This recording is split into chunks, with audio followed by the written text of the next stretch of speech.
let's have you introduce your character. We're going to start with Josh. All right, so I'm Novak. Been on the force for about 16 years. Actually, I quit just after the blackout, but uh, money's kind of a problem, so I had to come back in. Really, one of the old guard here. Um, don't always like working with the new kids, but sometimes they can work out fine.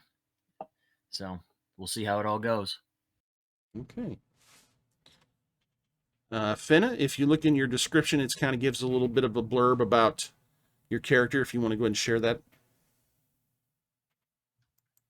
So my name is Finna. I'm a replicant, lead negotiator, interrogator, manipulator for the Rep Detect unit. I am a doxy, usually get a lot of grueling work, criminal espionage, murder squads, assassinations, a lot of shame and sacrifice. Pretty lucky to have the job that I do have, though. Genuinely enjoy the role that I have in making people's lives in the whole city better, even for replicants. Wouldn't trade this job for anything, and I'd gladly die for this team and the greater good. All right. Percival. Yes, I am Percival. I am also a replicant. I was designed to be a forensic specialist, and I live in the crime lab. I have pretty much met my expectations and have been promoted due to that. I'm now a field analyst. I know how my work can have long-term repercussions, so that's part of why I am so meticulous in my work ethics. And I'm basically excited to be part of the Nexus. All right. Thank you. Thank you. And lastly, we've got Baker. Yeah, I'm Baker. It's off world about a year back. I don't really like to talk about what happened there. I've been back here and serving with the department. Kind of have something to do to pass the days by.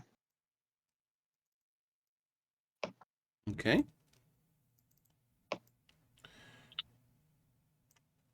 All right. So that is our cast of characters, and going to go ahead and got the kind of the setting here that we'll read to you. Right quick, did we do pregame check? Uh, yes, we didn't Okay. do the pregame, but I've been watching over here while you guys were giving your information to make sure it's recording. All right, just wanted to make sure. Yep, thanks for checking, because that that can be a problem sometimes. But everybody's got good levels, and we're 13 minutes in on the recording. It's showing recording, so good. So far, I haven't messed up. Fingers crossed. All right, so here's just kind of the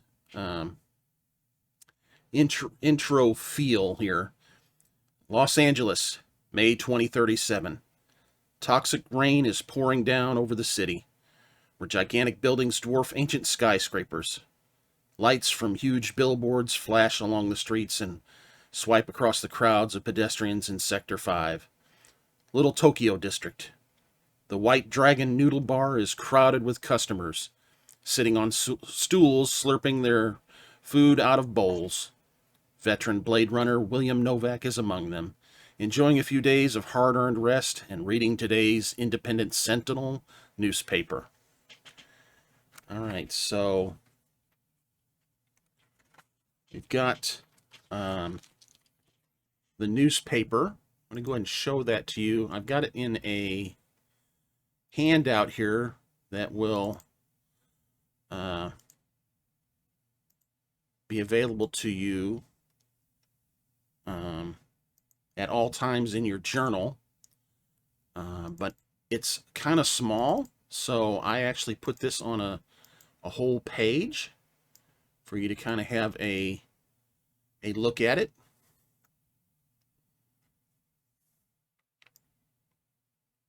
And can you see the newspaper now? Yep. Okay. Yep. I'm going to give you all a moment to just kind of browse that. And like I say, you'll have a handout of that that's in your handout section. It's just kind of small, so I wanted you to have an opportunity to read this a little larger.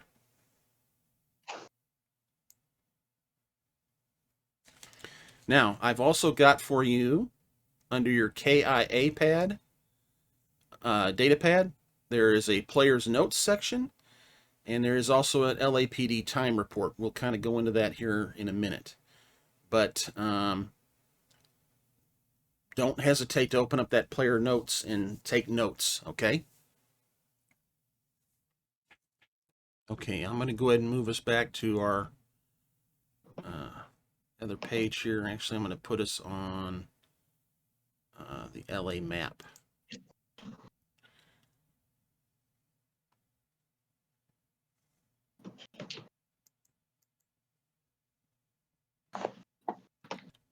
And Finna, you get on your pad, you get a notification. I'm going to go ahead and show this to everybody because it's not a big deal for everybody to see this, but you get this. This comes into your data pad, this notice. Got it. Okay. And basically, you've been instructed to go find him, and he hangs around down in the, the little Tokyo area, and that there's a particular noodle bar that he likes to go to, kind of thing. So it doesn't take you long to track him down, and sure enough, he's sitting at the bar eating. And I'm going to go ahead and let you guys role play that a little bit.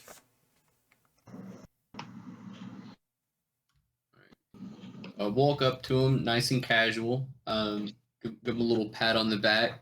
Say, hey, is that Will Novak?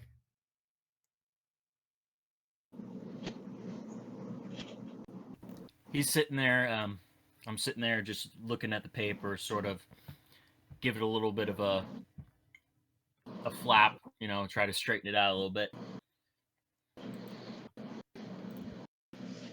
Well, that sounds like someone trying to cut in on my leave. Shoe fly, don't bother me.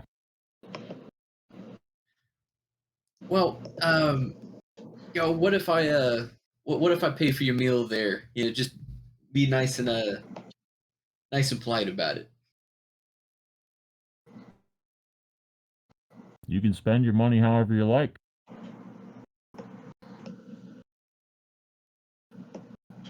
He'll look up to the server that is probably doing some sort of, work right there. Just jerks his head over towards Fenna, just to let this man pay for me. The person that's behind the food bar kind of looks at you, Fenna, with open hands. Are you going to pay for him, or is he messing with me? Kind of look, I'd like to cut a glance to Will. Say, all right, so you'll be tagging along, right? I never said that. What if I get David Holden to pack you up, get you the next dinner too?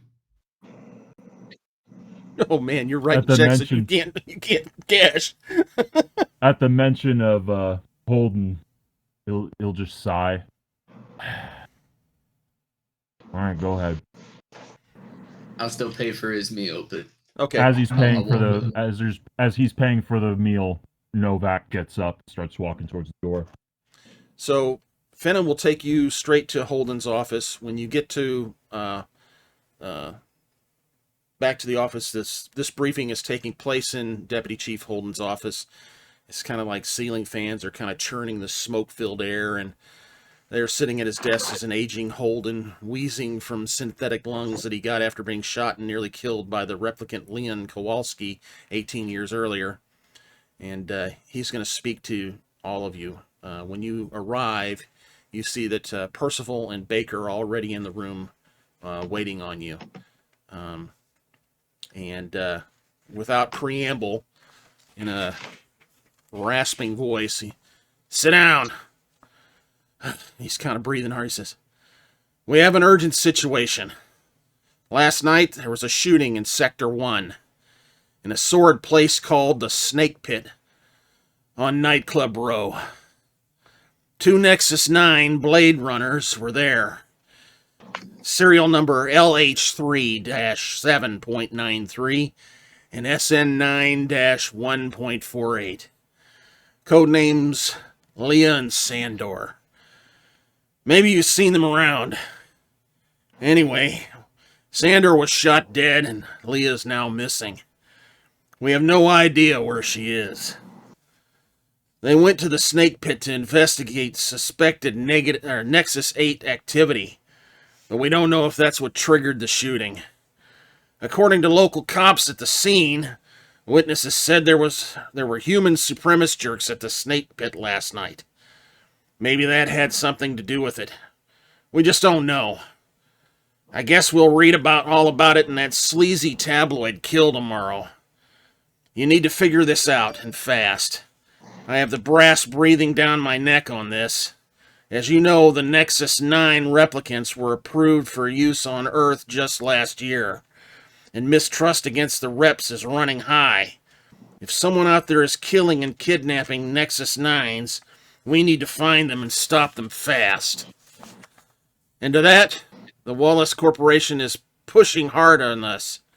Their business depends on this new breed of replicants, and anything that jeopardizes that would be a major blow to their bottom line. They're letting us run this investigation, but have offered their assistance. Their PR manager, Quell, is expecting you at Wallace Corp HQ to tell you more about Leah. Play nice with him. I mean it. You can play this any way you like. Split up to cover more ground if you need to. I don't care as long as I get results. And fast. You have the full resources of the Rep Detect unit on your disposal. Sandor's body is being processed down in the crime lab right now. Of course, you can check the LAPD mainframe for personal files on Sandor and Leah, and any Esper footage on the Snake Pit last night. Maybe you'll get lucky. I've uploaded to your KIA all relevant information that we have so far. Now get out of here." And with that, he kind of shakes a head and a finger to the door and gets back to shuffling through reports on his desk. Now, he does give you... let's see here. Is this the one? Yep. In your KIA, you have these 2 items here that show up. And they are basically profile databases on the 2 that were involved with the shooting.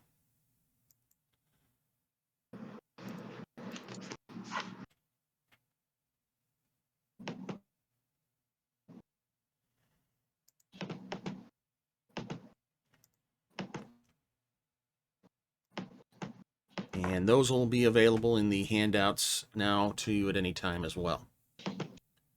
So, anyone, what would you like to do at this point? Novak is kind of the de facto leader of the group here, but all input is welcome. Well, firstly, and I at want this to get point, out let of me this man's office. let me say one thing too. There's an LAPD time report here up in the top that you should see. And that has 4 shifts on it, okay? For day 1, 2, 3, 4, 5, 6, 7, 8, and so on. Each shift you can visit 1 location and 1 only. You can work 3 shifts before you need to take 1 shift off. Now you can work a 4th shift if you want, but there's negative effects that go along with that because you didn't take any rest. So you have to decide when you want to rest, when you want to work, and basically, like I say, you can only visit one location per shift. Now, if you all four go to separate locations, that would be 4 locations in one shift. If you wanted to split up like that, but only one location per shift is the big thing there, and you want to document that in your shift sheet here. And that is I don't think I showed it to you. That's this right here. So Got it. so we're on shift 1 essentially, and you've got a couple of different things right out of the gate that Holden has mentioned to you. Oh, that's the other thing. I'm going to give this to you also. This is in the KIA data pad. This is what I just read you so that you can go back and look over it if you can't remember what was said or something, because I didn't give you an opportunity to stop me or ask questions, and you might not have caught it in the notes. So that's his briefing there. That you can go back and look at that on your KIA pad at any given moment. Okay? Got it. All right. So I'm sorry, Josh, or Novak, I walked on you. What was it that you said there? I want to get out of this man's office. Okay. Just give him a sir and grab the group and Okay. Let's... Kind of head to a briefing room or something to talk about stuff? Yep. All right, perfect. All right. You kind of have to pick one guy out. There's one guy in there, and he's got like a stack of reports in the one room that's not completely overrun, and he's got his coffee there, and he kind of looks up when you walk in. He's like, "Oh crap," and he doesn't even argue with you. He's just like, he just picks his crap up, grabs his coffee, and walks out because he's like, "I'm not messing with you, Novak. I'm out." Am I familiar with everyone here in this room? Yes, you would be familiar with everybody here. And that would be why probably Fenna was treating you with kid gloves. All right. So, Fenna's the Moxie. What are Baker and Percival again?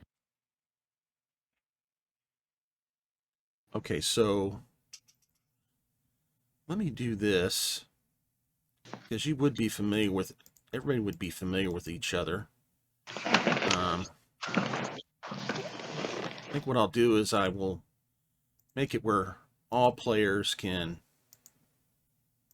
see everybody here. I think we also need edit permissions on the time report. That might just be me, though. Oh, I bet you I didn't do that, so give me just a hot minute here. Yeah, I was going to say. And make sure you take a look at your let's see here. Yeah, your specialty also, and we can look those up if it doesn't describe what the specialty is, because I don't remember if it does or not. No, there's no description. Okay. All right, so now everybody can kind of see everybody's character sheet, and there you can do the time report now. Should be able to edit that also.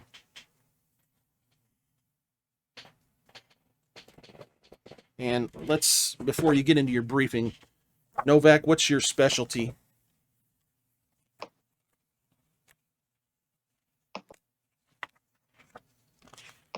Are you talking about the archetype or? Specialty should be on the character sheet here. We listed as You none. scroll down. Is it key memory? No, that's not it.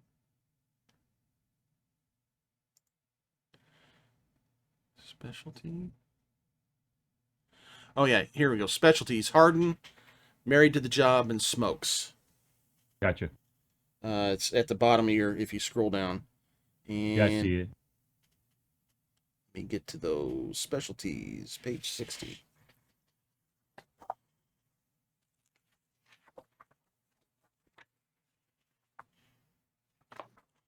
Okay, so yours hardened.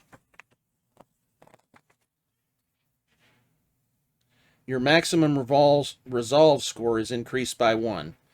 You can take this as a specialty up to 3 times, so that's already been taken into consideration on your special or on your score.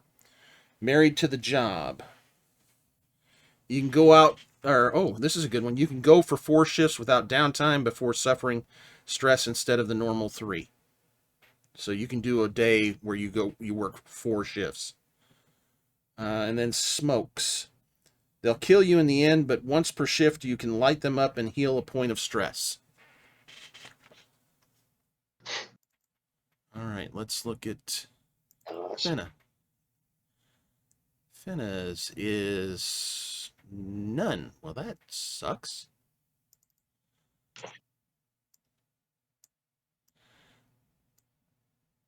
I'm going to bet Percival doesn't have one either. Nope, no specialties for Percival either. Yep. And Is it a replicant thing? must be. I'll have to read. Specialties for Baker is fast reflexes. You get to draw an additional initiative card at the start of combat. Choose the card you want to use. That's significant. Ah, Yeah. yes, that is useful. That is useful. All right. Sorry about that. Excellent. Brief away, Mr. Novak. Can you hear me? Am I muted? Yeah, I can hear you. Oh. I'm just looking at, all of the information I have, which is practically nothing. Well, there was a shooting. Yep. It was at the snake pit. Yeah, I don't really feel like there's much of a need to go over all that. They were all in there with Chief Holden's briefing, so I'll probably I'll have something here in a second. Okay. Basically, there's a couple leads from that speech that you can immediately start following on. Yep, that's the plan. So, are we at the open discussion point? Yeah, just 1 second. I will have something to say to start us off, and then we'll do the open. We'll open it up. Gotcha. No worries. And the 2 Nexus 9s that were there, they were agency. Yep, they're rep decks or rep detects. All right. It looks like one is a Nexus 9. The Leah who's missing is a Rep 8. Where's that at? That's actually kind of important. I'm curious why the Rep 8 went missing whenever they're investigating Rep 8 activity. Exactly. Yeah, Rep 8. I don't think we should have any Rep 8s on the on the force. That's kind of a thing. Where's that information again? In the handouts on Leah's data file. Sure enough, maybe Nexus Rep 8 9s have general approval to be here. Rep 8s can be allowed with proper permissions. Well, I mean, and it says that her mental state is a C, which I mean that tracks as well. I'd definitely be curious talking to what's his name, the PR manager Quell, who says that he knows more about Leah. Yeah, it's a her. We'll get to this in a second. I still need to. Right now, I'm adding additional notes here for things to bring up, and then I'll. Anyway, sorry. It's all right. This is going to be a thinker. It's going to require some thinking, and once you get kind of lined out, then I definitely have some open discussion. Right. All right. We were all in there, so I won't go over all of it again, but the way I see it, we basically have 3 things that we're looking at right now. Of course, we got the public relations person for the Nexus 9 models. We have the human supremacist lead, and if he's got like a board or something that he can throw, that he's throwing stuff up on, then he'd be doing that. And we have the body to look at, as long as any possible tracking devices that were on their person or in their spinner, if they were assigned one at the time. Plus, of course, any connections that might be related to their cases, the case they're working right now. Anyone have anything else? About sums it up. He'll look at each one. Ben has already given the A-OK, but he'll look at Percival, looking for any sort of reaction.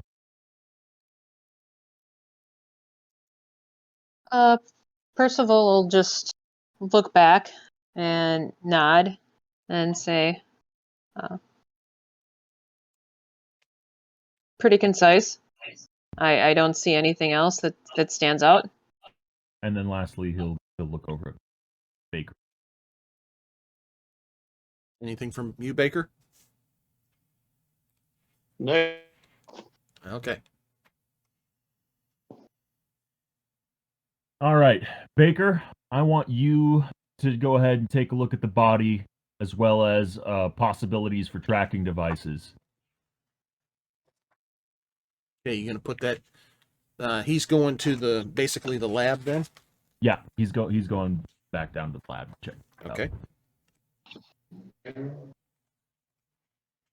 Oh, my bad. Hold up. I'm at Percival. Percival is the forensic the forensic specialist. My bad. Not a problem. I'll go to the lab. So I'll head that way and start doing my thing. Okay. So let's get where everybody's going on the time report. So lab, and put next to that Percival for shift 1. And then where else are you headed out in shift 1 here?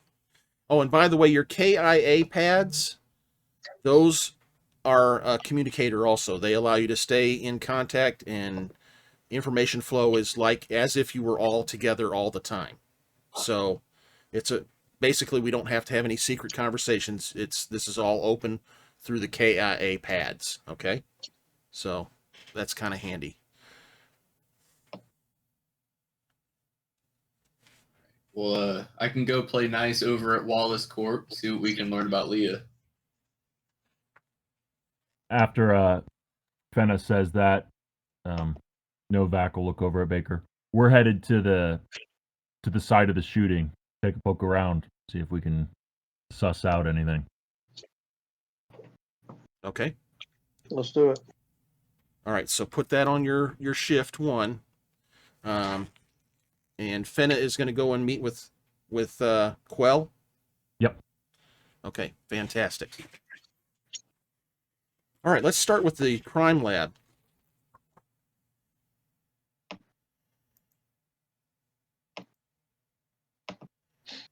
Hey, I'll be right back. No problem. Okay, so I'm in the lab. Yeah, you go down and Hey, I'm being told I have to call someone for an emergency. I'll be right back. Okay. Oh gosh, I hope everything's okay. All right, so this is the chief medical examiner. Okay, his name's Coco, and there's also a cat in his lab. Biscuits is the cat's name. The cat is an artificial cat. It's not a real cat. That's probably why they allow it in there. But Coco's in his office, and he looks up when you step in his doorway, and he's kind of an aloof sort of guy, but he's also very helpful, especially if you treat him well. So how do you want to greet him? I'll greet him respectfully. I'll say, Coco, we have seem to have this new case that's come up, so I'm hoping that I can get a little assistance. And if you have any ideas or any input, that would be highly appreciated. Oh, absolutely. You're working the Sanders and Leah case? Yes, we are. Okay. I just finished my exam on Sanders' body. If you want to step over here, let's take a look at what we've got here. Very good. So Sanders' body is still on the table, but it's covered. So he before he uncovers, he says, "Are you going to be okay?" Yeah, I'll be fine. Okay. And he pulls off the cover, and first thing you notice is there's a large hole in his chest. And if you want to try to make a medical aid roll, I can give you some information about that. Definitely. Okay. And medical aid, just to help you out here, is going to be... It's a D10. Yep, I see that. Okay. So is it just a straight up D10 roll then? Nope. The medical aid is a intelligence. So you add your intelligence dice also. Okay. So that's a D12 and a D10. That's a good roll. That you should have pretty good results with that. So that's going to be a forwards. There you go. Oh, you got a 1 out of that, but you got an 8, which gives you the 1 success. I am so sorry. I have a family emergency. I have got to go. All right. I wondered that. I'm sorry to hear that. Yep. All right. We'll take care. Yep. All right. Be Bye. safe, boss. Bye. All right. So you've got a success there, and that's all you need. Even though there's a 1 there, that's not a problem. Basically, you look at this and you are very aware that this is a point blank shot with a large caliber weapon. The bullet went right through his chest, and the bullet was not recovered by the medical examiner. He says it. Yeah, we don't. There was no bullet. It was a through and through. So this was close and personal. Is what you So get from odds this. are it's probably in the wall or someplace at the crime scene. Good. That's a good estimation. Yeah. Okay.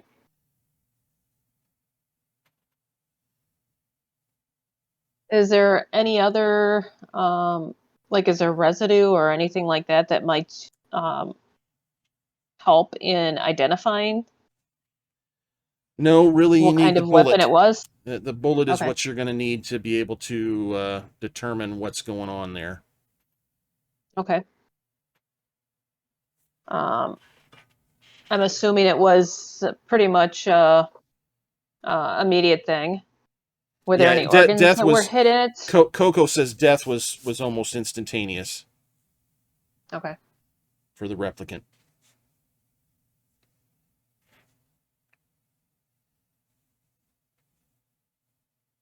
Replicant biology, is it similar to human? I haven't read that, but yes, they're difficult to determine apart. I think so. I think that's what makes So the them. organs and such will be Yeah. pretty much the same spots and okay. Yeah. Let me, Bob, is that the case? Do you remember? Is it? I mean, they're kind of hard. They bleed and everything, don't they? What's up? Replicants, they bleed and everything, don't they? If I remember right. I haven't read up on replicants actually yet, so. You know, 'cause I sometimes get the replicants and the Cylons mixed up too. Yeah. I'm going to say, yeah, it's they're they've got internal organs and things. Well, let's see if I can just look something up on that too, on the in the rule book. Look up replicants real quick, but yeah, I mean the same things that kill a person are going to kill them. They're just typically a lot sturdier. They're more agile. They're stronger. It's like they're So they're genetically enhanced, basically. yeah they're pretty tough stuff. 142. Let's look to see what the rule book says about a replicant. So a replicant is defined in here as a synthetic human with paraphysical capabilities, having skin/flesh culture. Also, rep skin job is a slang. Off-world uses combat, high-risk industrial, deep space probe. On-world use prohibited. Specifications and it's classified. But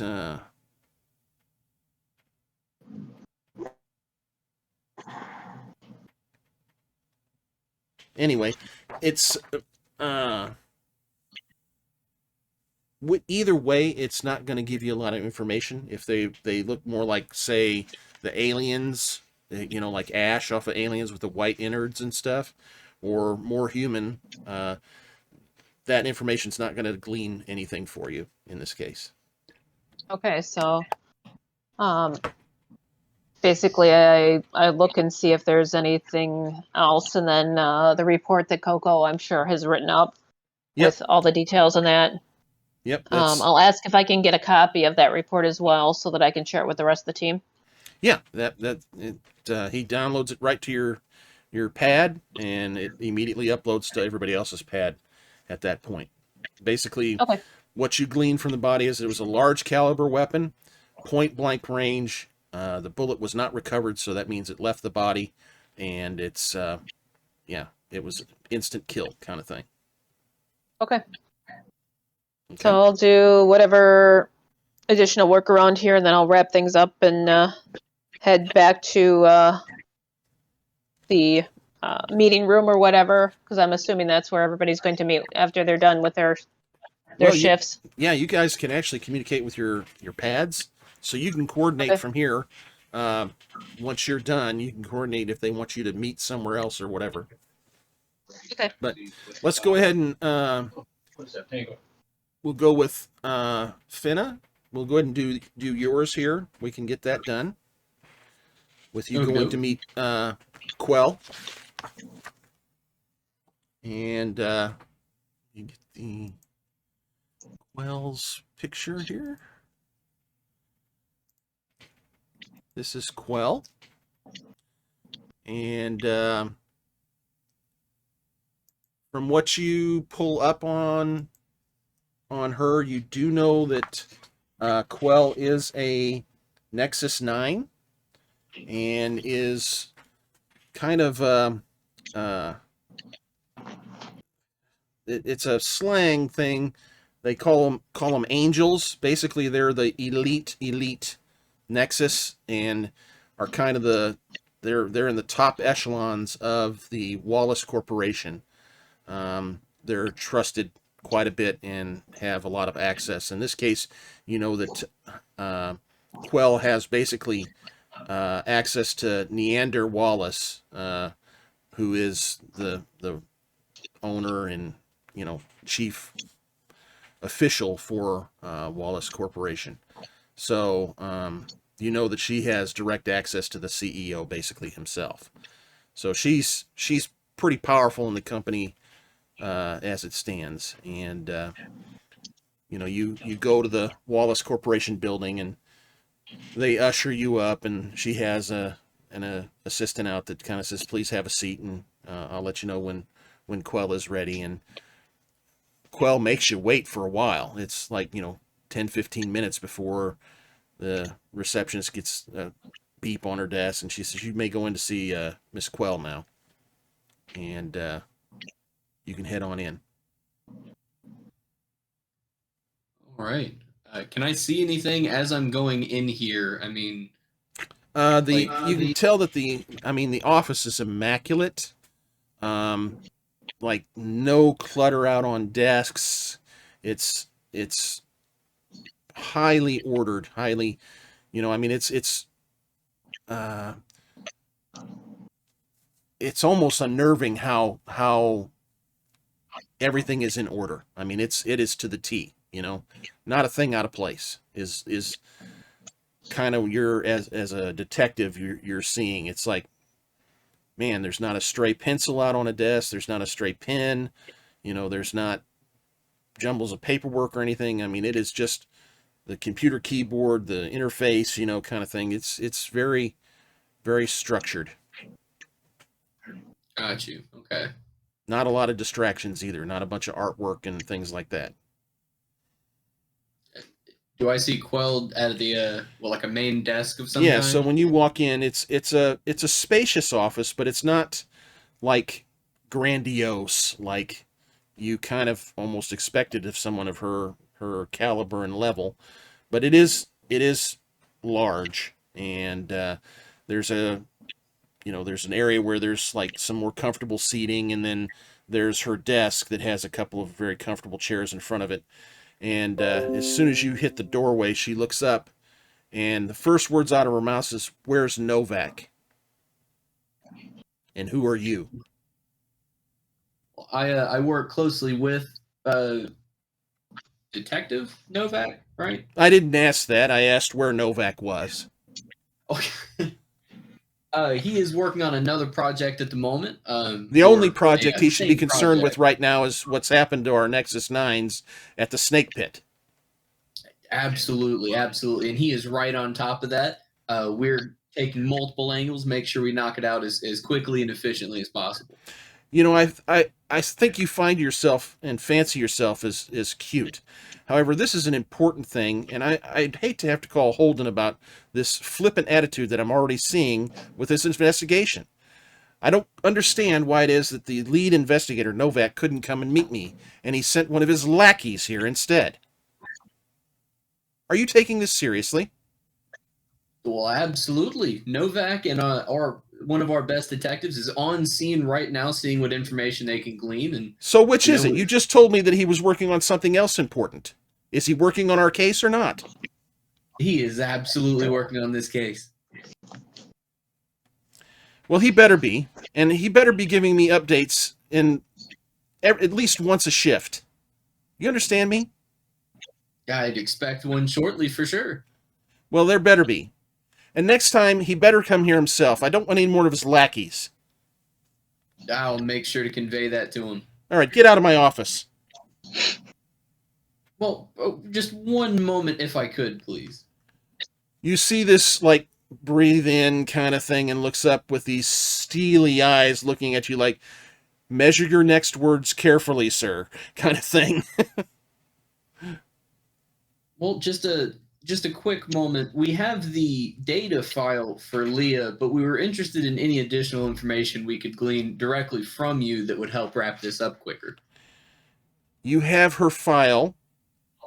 You can get everything you need from your database. We've transferred it all to you.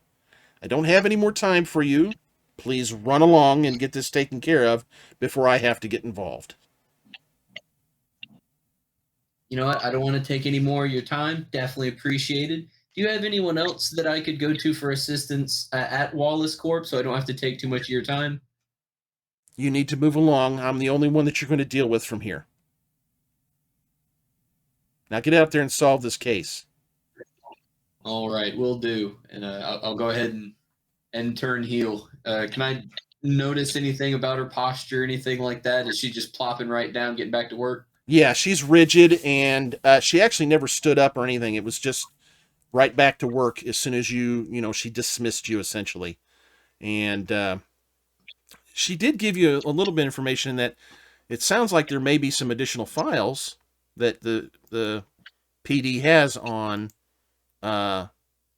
Leah. Okay. So that might be worth checking into. All right, I think that'll definitely be next step.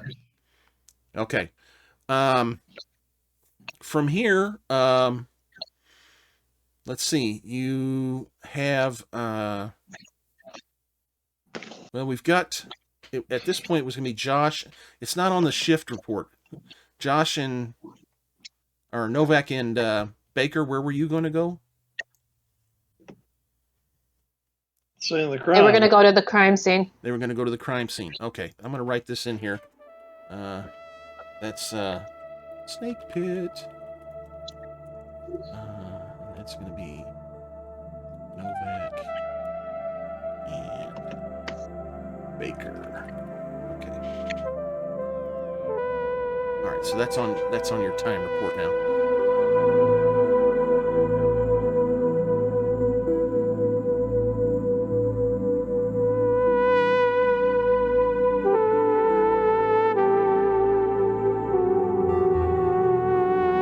So we had a short start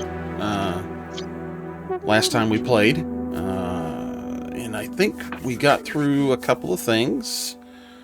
We kind of had the intro. We understand that we've got Sandor and Leah are well, Sandor's dead. Leah is missing.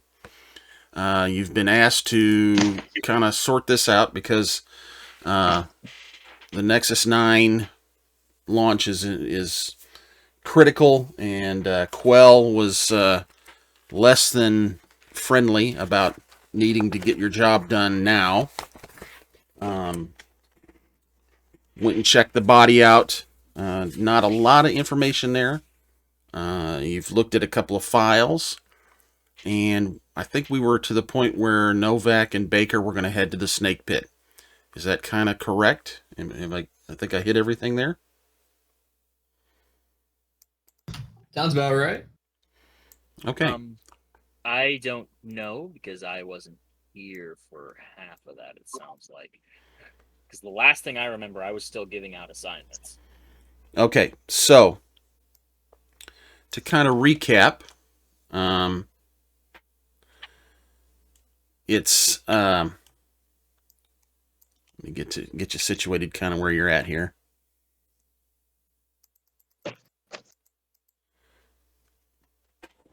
All right, so at the body here, at the RIT crime lab,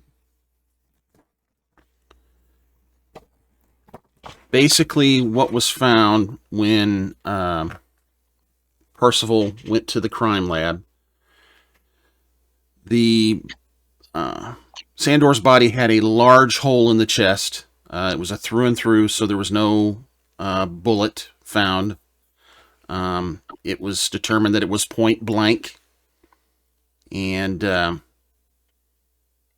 but no bullet was recovered.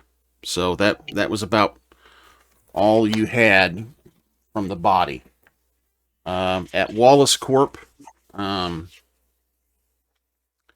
Fenna had not much success getting anything out of Quell. Quell was more interested in just ushering them out and basically do your job, get this solved before I have to step in, kind of thing. Is that about the gist of it? Would you say, Lucy and Stephanie? She was Yeah. a rotten punk about the whole ordeal. Yeah, she was not very friendly. She wanted to just pretty much get him out of her hair. So you've got, let's see, did I give you, I think I gave you a couple of mug shots there too. Yeah, so far you've met these two.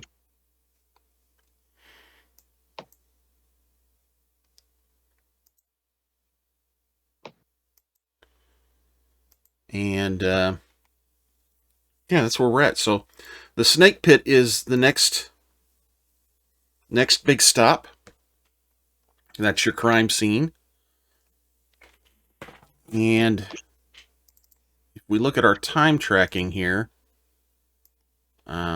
we're still basically in shift 1. So that's pretty good progress so far.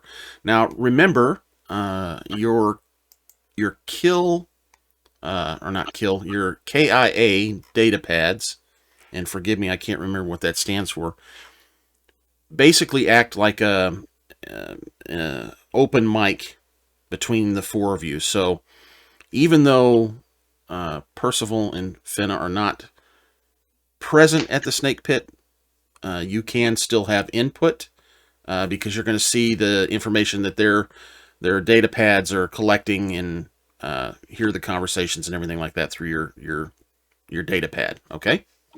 All right. So Novak and Baker, you're headed to the Snake Pit. Let me just tell you a little bit about the Snake Pit. It's a variety club that's infamous for its strong drinks and 5-star entertainment. It's got a sordid history. Back in 2019, one of the performers were retired on the street, later revealed as a fugitive Nexus 6, conspirator behind the infamous 2019 Tyrell Corporation murder spree. Owner Taffy Lewis spun the infamy into free publicity, turning his sultry club into a sensation. The pit still attracts the best stage performers around, mostly because half the audience works at the nearby agencies. So, let's find the Snake Pit here on our map. Okay. Taffy Lewis is your owner. Let me get you a mugshot of him.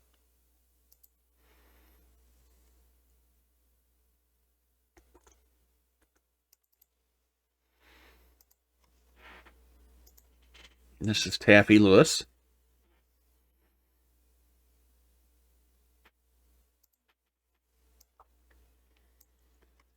And yeah, so you arrive.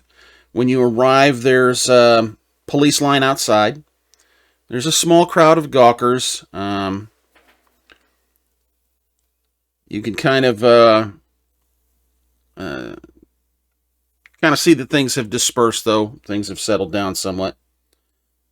So you've got this crowd, a little bit of a crowd outside, police line, and then the building itself. What would you like to do?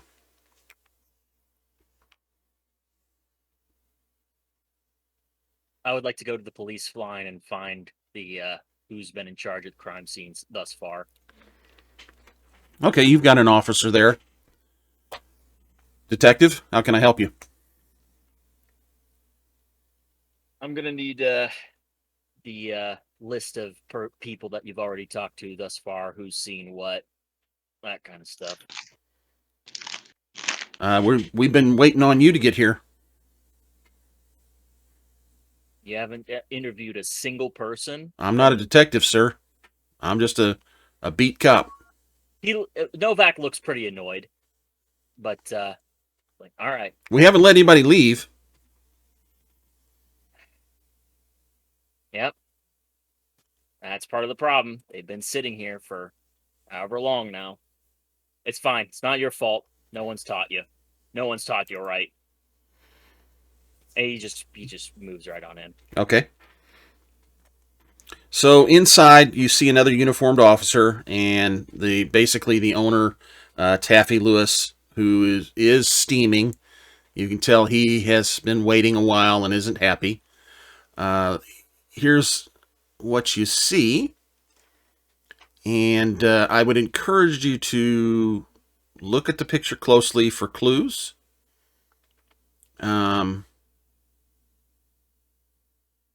Most definitely.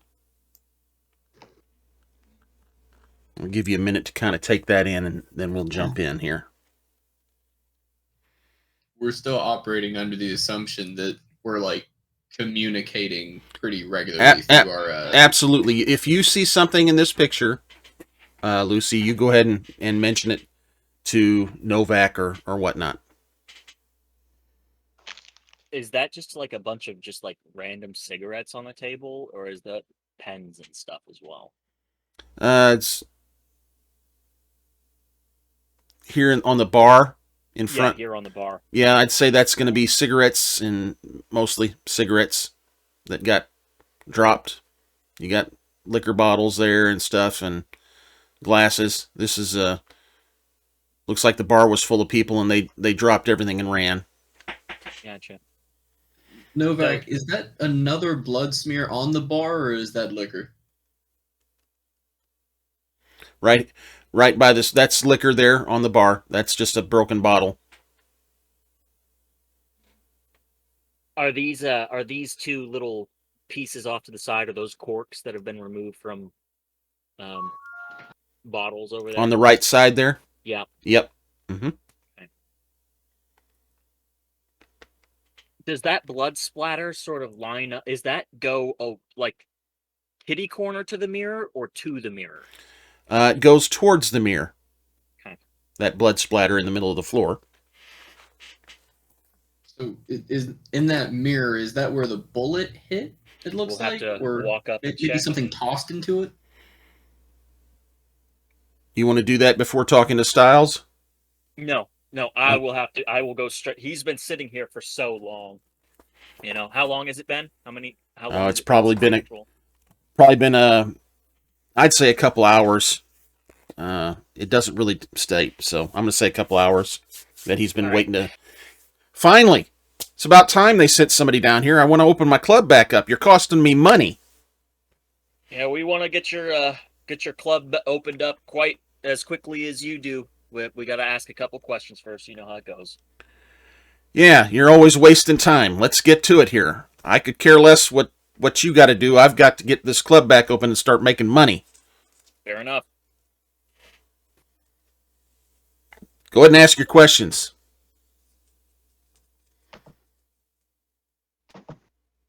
Take me from the top and give me a quick rundown on what happened as you saw it. Well, the house was packed. We had a dancer was on stage dancing, and you know how it is. Sometimes things get a little rowdy, and at Jelly Sylar and his group, they started kind of taunting the dancer. She's a Nexus 9, and they were kind of giving Iris a hard time. And that's when this brawl broke out, and some pale, tall guy kind of confronted him just before that, and that's when all heck broke loose. From there, it was chaos, and then a loud boom of a noise, and it was the gunshot, and that's when everybody ran for their lives. And once the place kind of cleared, you could see the cop laying in the floor, and he was dead.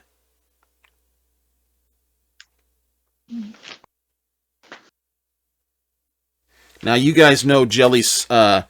It's Schylar, Schuyler. He runs and is the publisher of Kill Magazine, which is kind of a rotten tabloidy kind of thing. But while he's working on that, do you want to go over and look at the mirror? Or I should say, I'm sorry, Baker? Yes. Okay. So while Novak is interrogating there, you kind of go over to the mirror, and it's cracked. And when you kind of look at it, you do see that there is a bullet lodged in the center of that spider web. And do you want to recover it? Do I have the proper equipment to do such? Yes, you can properly recover that. Yes, I would like to proper. Okay. It is a .44 caliber, which is actually the standard round used in your blasters. Do a job, do it right. And you don't find, just kind of looking around over by the blood and stuff, you don't see a bullet casing. Interesting. And other than, the blood and stuff, when you look around, it's obvious that there was, in fact, a brawl of some kind. There's broken chairs, bottles, things like that. Plus a big bloody mess. Yep, plus a blood stain. Tell him to take a sample of the blood too. Good idea. Yep. All right. Do that. And while you're at it, collect all the cigarette butts too, and glasses and that. We might have DNA evidence. Another excellent idea. Yeah. Also, after I get a blood sample, I want to stand on the opposite side of the blood from the mirror and just guesstimate a trajectory, and then go one more time to see if I can find a casing. Okay. Yeah, you kind of step it off, and you're not finding a casing where it should be. And the trajectory shows it to be somebody of average height, basically. You would think. It wasn't shooting down or shooting up per se. Okay, I'll make a note of that, and then I'll start collecting books and glasses. Are there any footprints or anything else like that that might indicate movement around the club that you can take pictures of? Like through the blood or anything, you mean?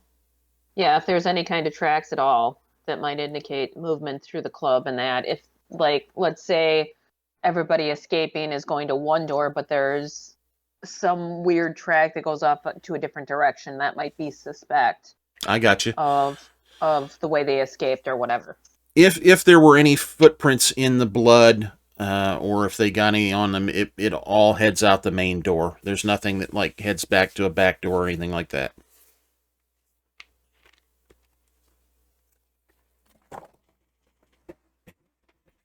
Also, while you're at it, take pictures behind the bar and such, and check to see if there's anything that might be suspicious there. Okay. Also, want to glance around the room and see if there's any surveillance equipment. Not inside, but there was some outside, and that can be accessed through the Esper wall, is what it's called, at headquarters. So that's something that Percival can actually do. I'll radio in the appropriate information On that. for the equipment. Okay, yeah, it's like a mainframe that has access to it.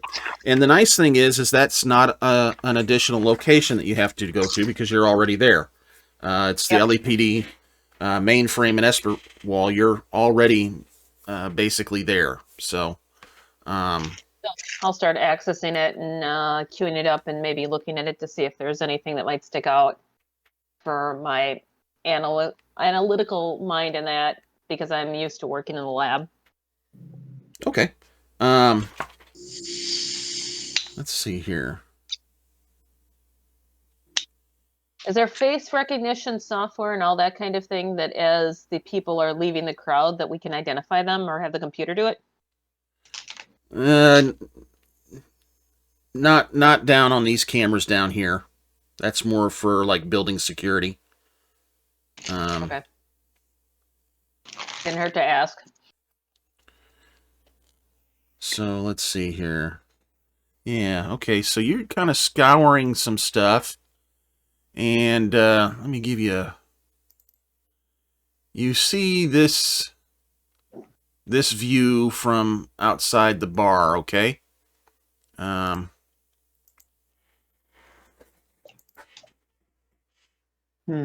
Umbrellas. A lot of umbrellas, isn't it? When they get done inside, I'd recommend that they go out and take additional pictures in that so we can compare the video image with what is left now to see if there's any differences and if there might be any kind of evidence as well. Okay. Go ahead and make an observation roll. That is going to be 2d12 together. Okay. Oh, let me pull that back up. So you ought to be able to... Yeah, give me a second. Yep. What's the name of that I think shop this will next do to that the- right. Sorry. 7 and 7, that's 2 successes. So that's going to be good enough. You you do notice now this picture is kind of a frame from some of the video right as the shooting had taken place. And you do notice that up in it's section 0210. That looks like that might be a Metro cab with somebody looks like maybe getting in it. Can we zoom in and get the plate or the identifying information to be able to call in to the cab company and see if they have any information on the rider?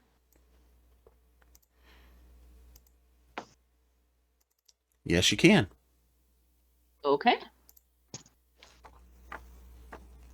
And can I zoom in on the person getting in to see if we can run facial recognition? Yeah, not good enough for that. That's about as good as it Okay. gets right there. All right. Well, at least we got the identification information, and I don't know if the cab is sophisticated enough if they have a camera or some kind of surveillance in it as well that they record that we might access. So we might better get a better, closer shot of that rider. Yeah, unfortunately, that's not going to happen. Okay. I don't know if they So- would have it for a safety measure for the driver or something in the future. So. Yeah.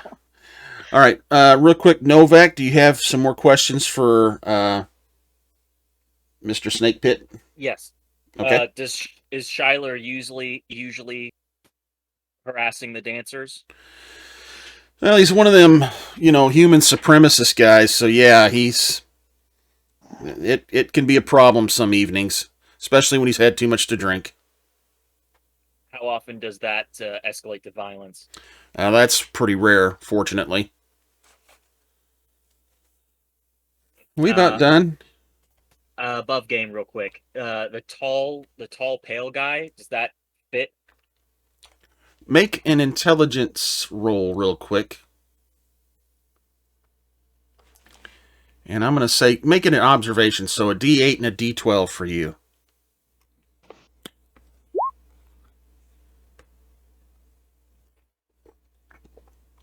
So one success. You're pretty sure you saw a tall, pale guy standing outside on the street when you came in.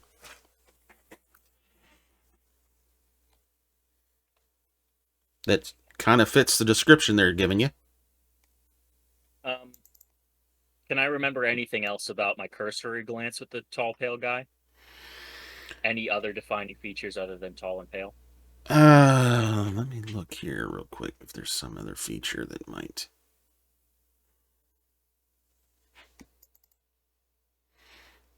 Yeah, he was bald. Was this tall, pale man bald? Yeah. Did he have hair? Yeah. You're asking. Yes, I am asking I am corroborating the information here. Yeah, he's tall, pale, bald guy. I describe I actually take the image from the taxi thing and transfer it through the data pad. Okay. So he can see the grainy image that we have to see if that is something that a person he recognizes. Just two more questions for you, and then you're free to go. Do you recognize this person? And then I show the zoomed in picture of the. He squints, and I can't tell who that is. Is that a woman or is that a man? Not sure. Yeah. Anyway, how much longer before I can open up? I mean, I need to get this mess cleaned up. Just one more question for you, and then we'll let you go. And we'll continue on with the next portion of our stuff. If this takes much longer, I'm gonna have to start billing the LAPD for lost wages here. What else could you possibly need to ask me? Is there anything else suspicious that you noted that would be useful for us to know? Let me think. That tall guy, I think he's called Styles.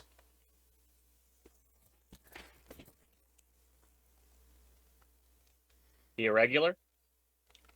I don't. That's just what somebody said. I don't know if he's regular or not. I try not to mingle with the little people. I got bigger fish that I got to keep happy.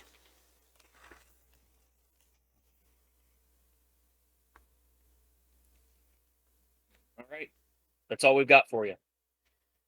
All right, can I start cleaning up this mess? Is Baker still in the process of cleaning the stuff up or taking pictures and whatnot at this point? Yeah, probably. And they probably wouldn't want to clean that up for another probably 24 hours or so, just to make sure there's nothing you got to go back to, you know?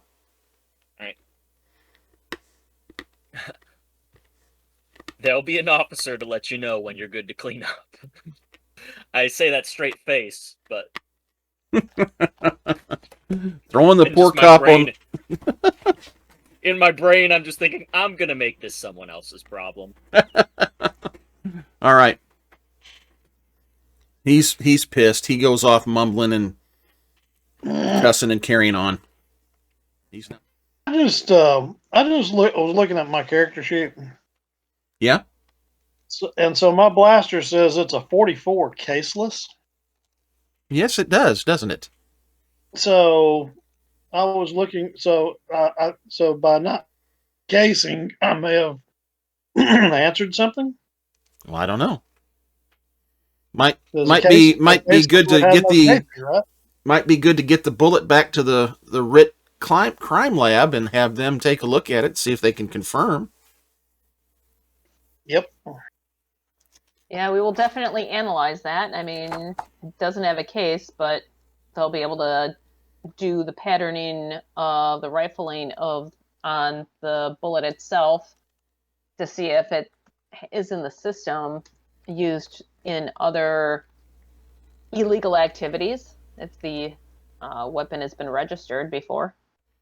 They should also be able to tell just from the shape of the bullet, from all that kind of stuff, whether this is indeed a bullet that is fired from the same caseless.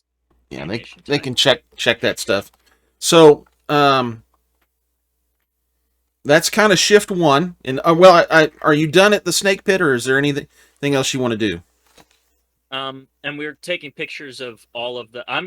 Firstly, I want to go talk to. I'm gonna want to talk to Schuyler and the bald, pale-headed man outside. Okay, Jelly Schuyler. He's not there. He's probably, you'll have to find him at his magazine, I'd say. But when you go outside, actually, this tall, pale guy's kind of waving you down. All right. Officer, I saw the whole thing. Tell me what you saw. First, give me a name. Stiles. My name's Stiles. Can I have a full name? No, We may because need I to don't. contact It later. just says Stiles. It doesn't have a last name on here, so, and I'm not fast enough to think up a That's fine. back name. But So we get the relevant IP. information if we have a full name if we need it later on. IP Styles. I'm sorry. I wish I was faster on my feet, but I'm not. So this is Stiles here, and so the first thing is he does, as he's kind of recounting it, he does he basically confirms the what Taffy said about there was some jeering and stuff going on, and that they were messing with Iris, and a brawl broke out, and then there was the gunshot.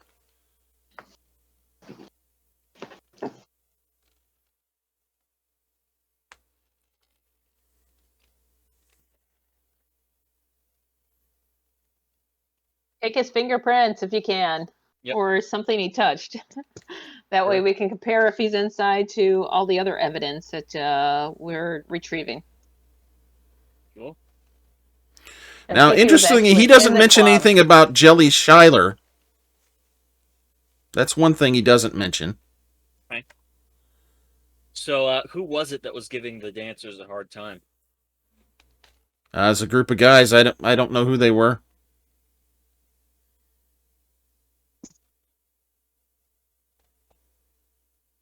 What can you tell Ask me them about? what- No, I'm sorry. This says he does say that. My bad. He does mention that he saw Jelly Shiler there. Oh, okay. Sorry about that. And then verify where he was when all of this went down, so we can estimate where he was for his observational skills. I was at the bar. So, was Jelly Shiler at the bar then as well? He was in the the dance floor area up by the stage. I wasn't that close. I assume it was him. It looked a lot like him anyway. Well, that's quite interesting. That's quite interesting, Styles.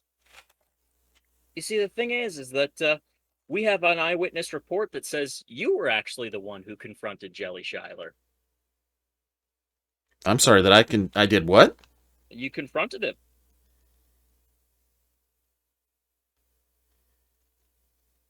These people who were giving the dancers a hard time. Well, I don't know who that would be that thought I did that. I would never get involved in something like that.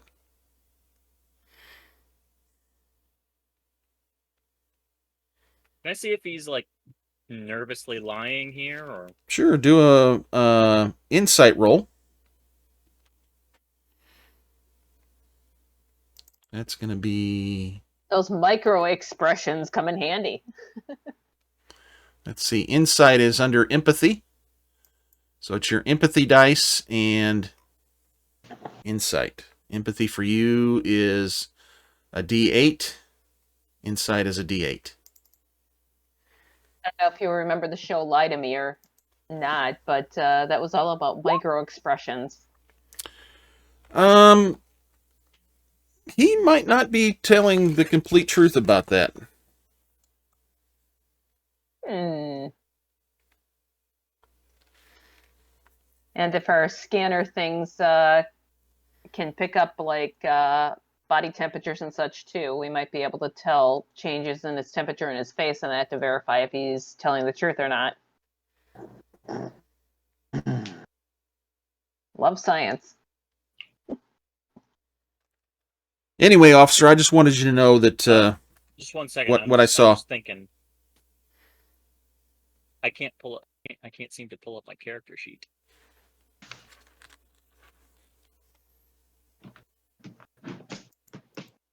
What are you checking on that? I want to go with empathy manipulation. Manipulation. Okay. Mm-hmm. That's going to be a D8 and a D8. Oh, no, I'm sorry. Manipulation is a D6. Yeah, it's a D6.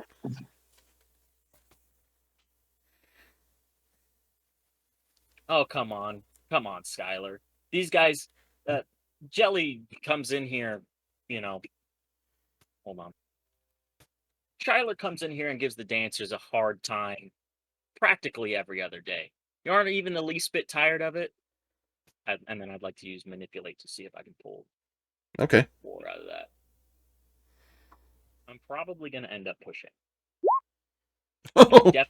Well, you can't push. I guess I can't. Yeah. That's dumb. I hate that. That sucks. Yeah. Can't push that one.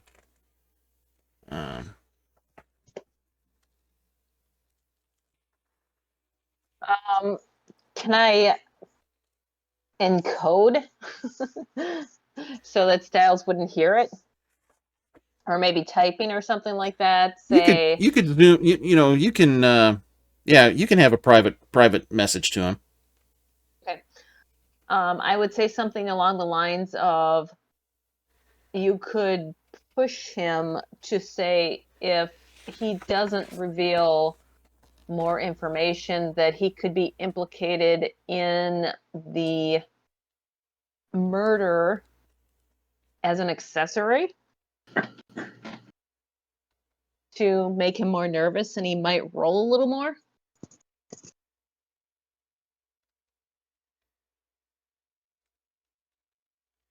but word it in a friendly way to say, well, if you work with us, we'll work with you.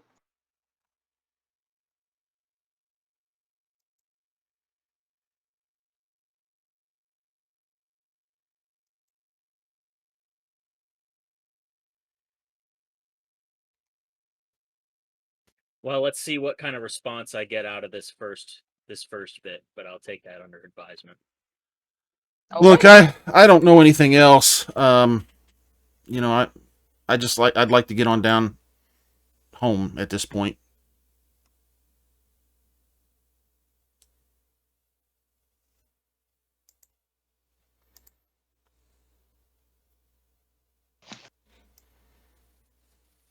Well, Styles, I'd like to, but like I said, I've got multiple eyewitnesses putting you right in the middle of everything. If you're not going to be helpful, then we'll have to keep you for a little while. What do you I mean? need- What do you mean need by to that? help me. You need to help me here, Styles. I need to know why you were in the middle of the room. It's a club. I was all over the room. During the altercation, right before, you know. Right. Well, right before confronting. Look, officer, Confronting. I understand you're trying to solve a murder here, but Can I? Is this threatening enough for me to try a different manipulate here? no, you're gonna have to do something more drastic to. I'm like I'm gonna take you downtown or something. You know that's. Well, I was trying to be nice about it, but if he's going to resist me on this, then I am going to be like, I have to take you in. You're not being helpful. So that's where it'll go here in a second. Okay. And so basically he's just continuing this whole, it's a club, I'm a foreigner, all that, this, the other. Yeah. Yep. All right. Well, right now you're in our town and we just had an officer go down. So we're going to have to take you in. Whoa, wait a second. I haven't done anything wrong. I Boys, came to you to give you information. And then I'm asking, some other officers to come over. He bolts right out the door. All right, chase him. All right, so you're in a foot chase. All right.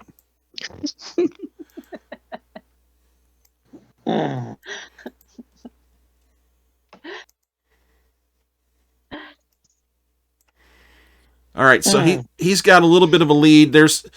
I don't have enough icons to put out here, but it's a crowded street, so it's not you can't make your full run because you're zigzagging through people. But he's got a little bit of an edge on you here. So yeah, I'm pursuing as well. I figured you were. Can you Okay. can you see the street view, everybody? Yep. Percival and Fenna, can you? Yeah, see? Okay. yeah, I can. Okay, Is there good. camera view Am I like going to get into a jogging massive back and amount? forth? Am I going to get into a massive amount of paperwork and trouble if I fire my pistol during this? Well, the fact that he's hiding something, I mean, I guess it's potentially he's interfering with an investigation, but I mean, yeah, I guess you could get in trouble, because you've got civilians.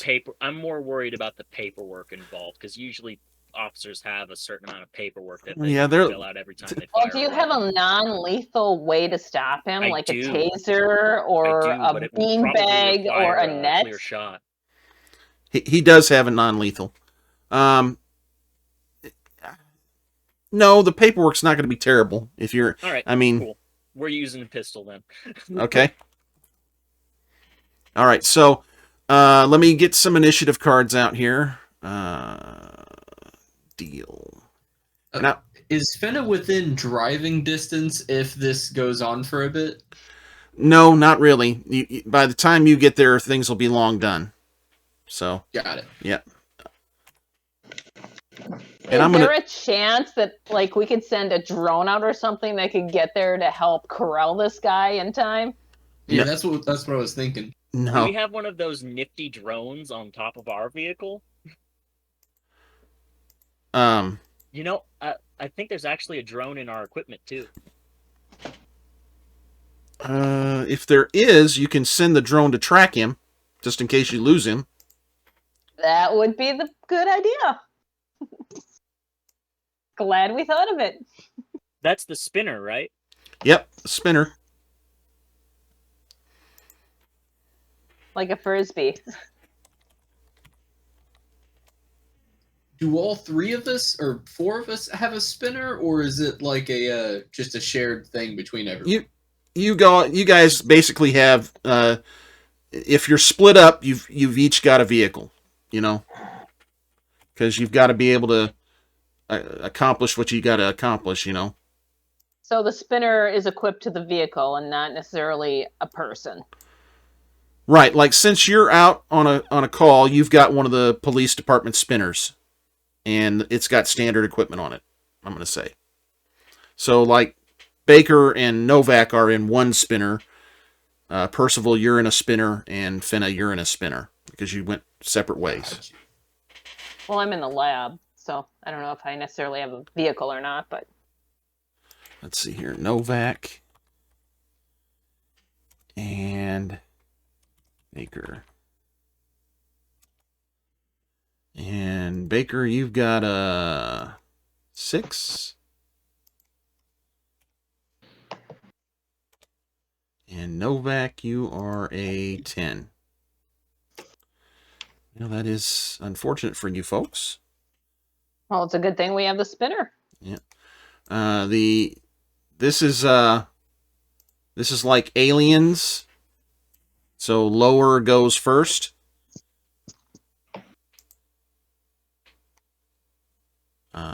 Other way. I need to sort that the other way. All right, so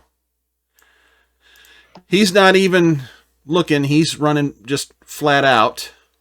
Let's see here. I can get about to here.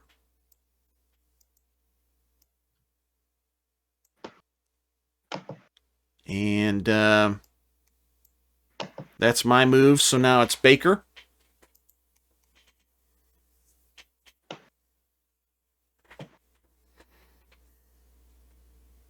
I'm going to run after him.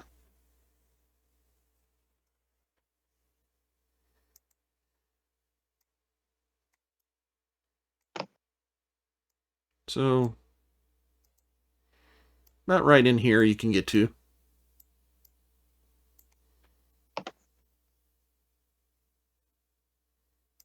Oh, that's right. And I can't move the token. oops, okay. And just FYI, here's your actions and moves kind of thing.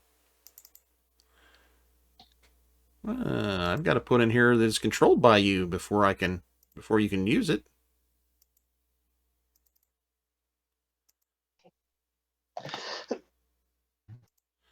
There you go. Try that.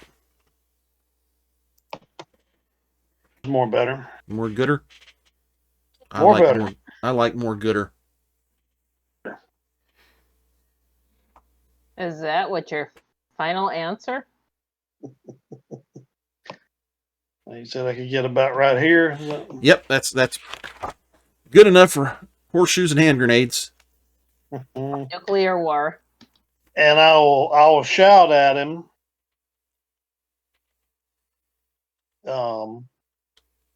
Stop now, or you.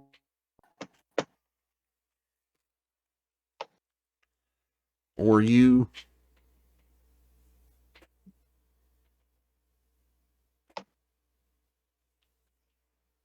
You're leaving me hanging. What's up? What are you? What's the rest of that phrase? Yeah, what's the rest of that phrase? Oh, did I drop signal? Yep. Yeah, you Yeah. left it open. Stop now, or you'll. You faded out again. Regret it, I think you said. Yeah. Okay. Cool. All right. He's not. I mean, it's just elbows and buttholes. He's running all he's got. Knees and elbows, high stepping. Novak, unless you want to shoot. Do you want to shoot? Right quick, just got a quick question. Based on my experience in this part of town and whatnot, if I shout LAPD, is it likely that people are just going to get out of the way or try to hinder me? Probably a mixture down here. Kind of maybe taking a little bit of a risk there, but okay. Also, if you're packing your pistol out and you're running and telling people to get out of the way, that's going to elicit a little bit different response as well. Right. No, I'm just concerned specifically about LAPD. You know, that if that's going to help or shouting that is going to help or hinder me. It sounds like it has the potential to do both. Baker, do you want to shoot, Styles? Come with a sonic round. I assume that's the non-lethal version. Yeah, that ought to have a little bit of kick to it. Does it list it on your weapon sheet there? Yeah. Hang on a second. To be Windows. There we go. What'd you ask for? Yep. Sonic round is 1 damage, D6 crit, short range minimum, long range maximum, and it's crushing type damage. All right, so you're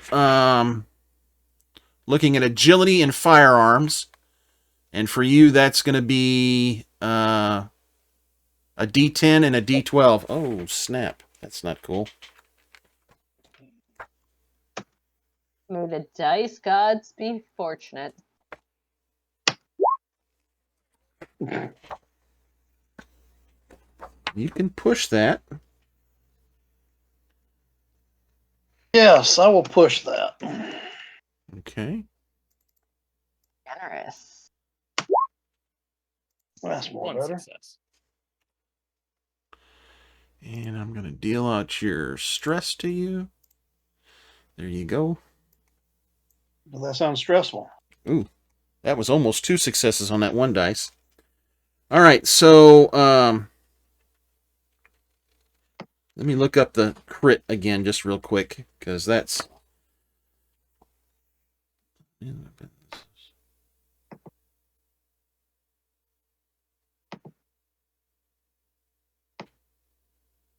Nothing else? Maybe you cut him in the ankle.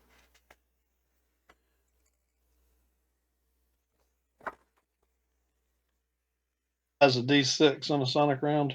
Yeah.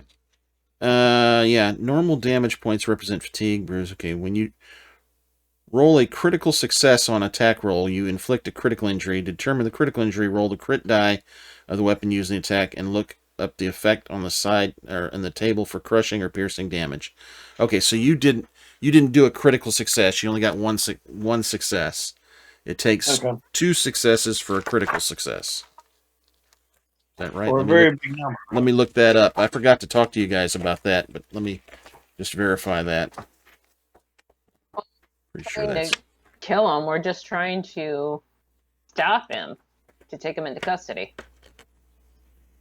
Yeah, you don't... I mean... You want to hurt him as much as possible. Yeah, just trying So to... would that actually change the way the firing round would be?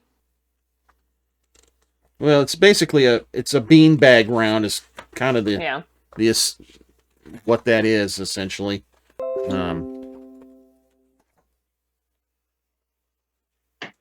Yeah, you got to get 2 successes for critical. I don't know how effective a beanbag is because you'd want to do center mass. Beanbags flying at 200 miles an hour tend to really mess you up. Okay. So the center mass still works as a theory. Okay. Yeah. They're not pleasant when they hit you at all. So either high or low could still potentially... Well, actually, in some cases, they've been known to kill people. Actually. Beanbag rounds have been known to actually kill people, so they can be, yeah. Well, if it goes high, I can see it. If it goes low, it's a leg or something, probably. But Okay, so that's going to be one point of damage then. Point. Okay. All right. He stumbles from the hit, but continues to pump them elbows and knees. Novak, your turn. All right, so I'm giving you ammunition. Maybe I am anticipating something here. We'll see which. Now, when she takes off that shot, the crowd is going to disperse away from her in a pretty intense manner. Can I just focus on busting, like, just absolutely using my strength to bust through this crowd and not get, like, knocked over from the wave of people that are about to be running away from her? So, yeah, the crowd is going to start to part. So, I'm not gonna hamper you from. All right. You can still move your full 25 feet.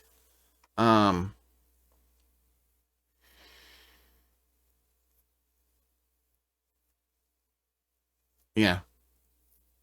All right, I've got my pistol out, and I'm just shouting, "Out of the way! Out of the way!"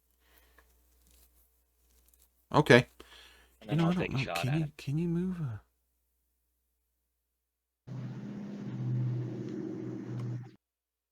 I don't think it allows for that. Okay. All right. So go ahead and take a shot.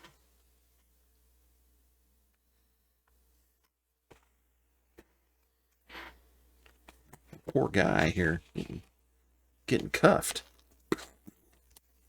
Can you say police brutality?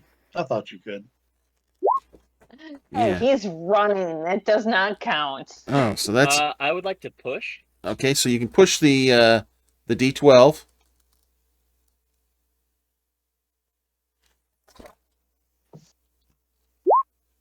Oh. It's not a crit failure. Oh wait, but you didn't have the bonus on that, did you?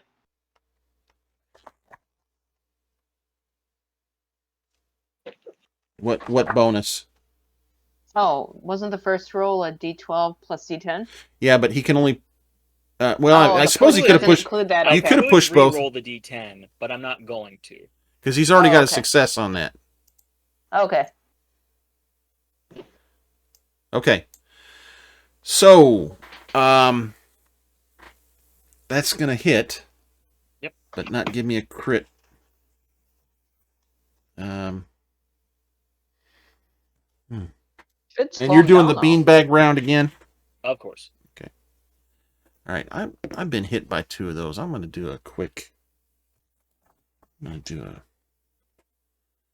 Let's see, that's Probably got some serious D10. bruises going on. D12. Yeah.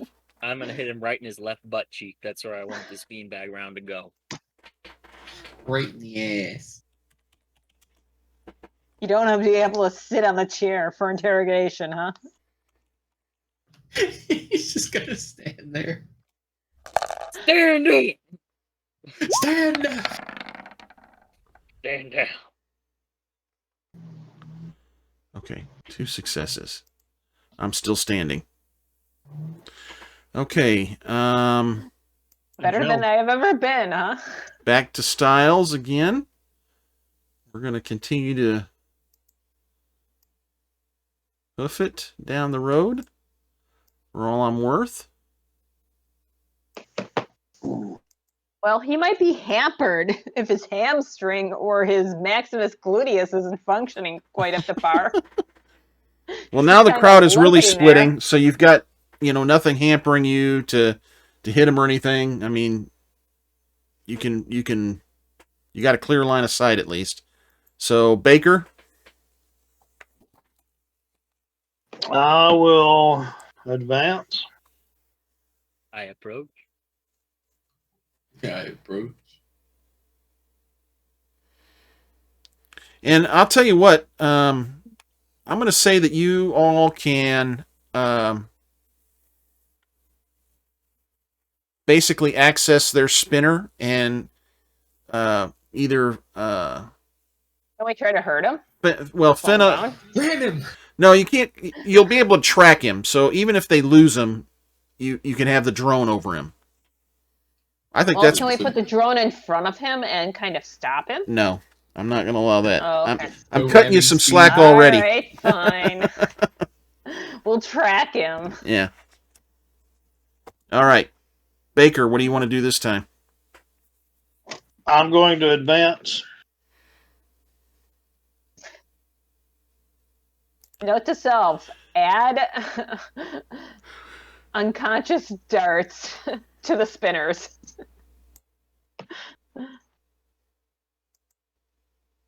Yeah, I assume he is not going to yield. No, he's full out. I think I will shoot him again. Okay.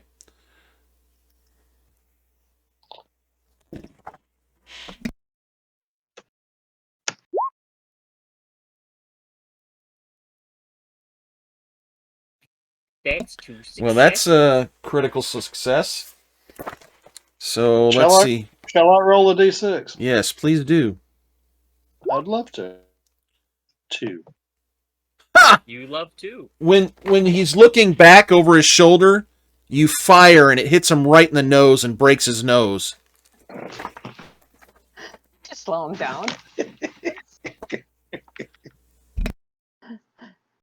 We are adding tranquilizer darts to the spinners in the future. The I oughta- public oughta gets drop him. really. I think I need to make another roll here to make sure I don't just topple over from that. The public gets really upset when they learn that we're using, chemical rounds on people. Oh, I'm going to say that knocks him over. He falls flat on his face right there. Getting popped in the face with a round. It knocks him right down. Ugh. All right. Novak. Can I get on top of him and cuff him here? Not quite. You're not quite to him. Can I do a double move then and just be next to him? I don't see anything about double moves, but until I've cleared that as not being available, I'll allow you to move a double move and basically jump on him to pin him down. Let's make it an attack roll. Let's do Just like a melee attack? Yeah, just do a which one is it? It's the close combat. So strength and close combat, a D8 and a D10 for you, it looks like. Like cuff him, I'm gonna like wig the drone, as in like a congratulations, high five kind of thing. Okay, so you jump on him, and you've got him pinned.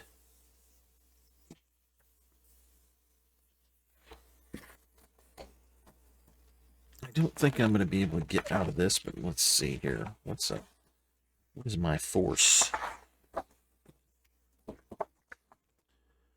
All right, so back to me. This is going to be an opposed roll.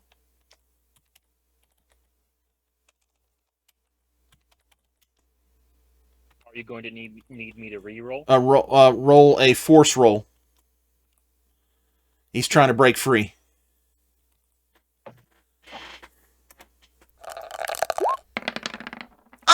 Oh, epic fail. Never mind. Oh no. So Baker, you can jump on him now also, and we're gonna say that's a wrap for that one. You've got him, and you can get some cuffs on him. Yeah, I probably accidentally into his rib cage as I'm subduing him. That's evil. Then I can just gently whisper, "I told you." It's a tackle. I told you to stop. Maybe he was a football player in high school. Who knows? Okay. As we're picking him up, Novak is just like, "What a shame, Styles. You could have gotten away with this without a broken nose or a bruise on your butt, but gotta make my job hard, huh?" He just kind of sighs. All right, are you going to take him back to the to LAPD headquarters? Yep. Okay, so back to headquarters we go. And do you want Finna to go anywhere else? Or is everybody reconvening at the LAPD? I am doing looking into the taxi cab to see if there's any additional information or anything that they can pull. If they have a record of the rider or any additional information, like how he paid, is there a way to trace that if it was a credit card? Anything that might give us additional details? Sorry, I had my mic muted. So you're going to call MetroCab Dispatch? Is that what you're going to do, Percival? Yeah, I'm going to try to pull up any kind of information that they have, as well as talking to them to see if they have any record of the payment by the rider, if they have any kind of details, if we can get the driver's name to question him possibly to get more information, if he has a record of where he dropped the rider off and any of the timestamps and such. Okay. And then once we get that, I'd like to see if we have any kind of surveillance cameras at that location that we can track him. Gotcha.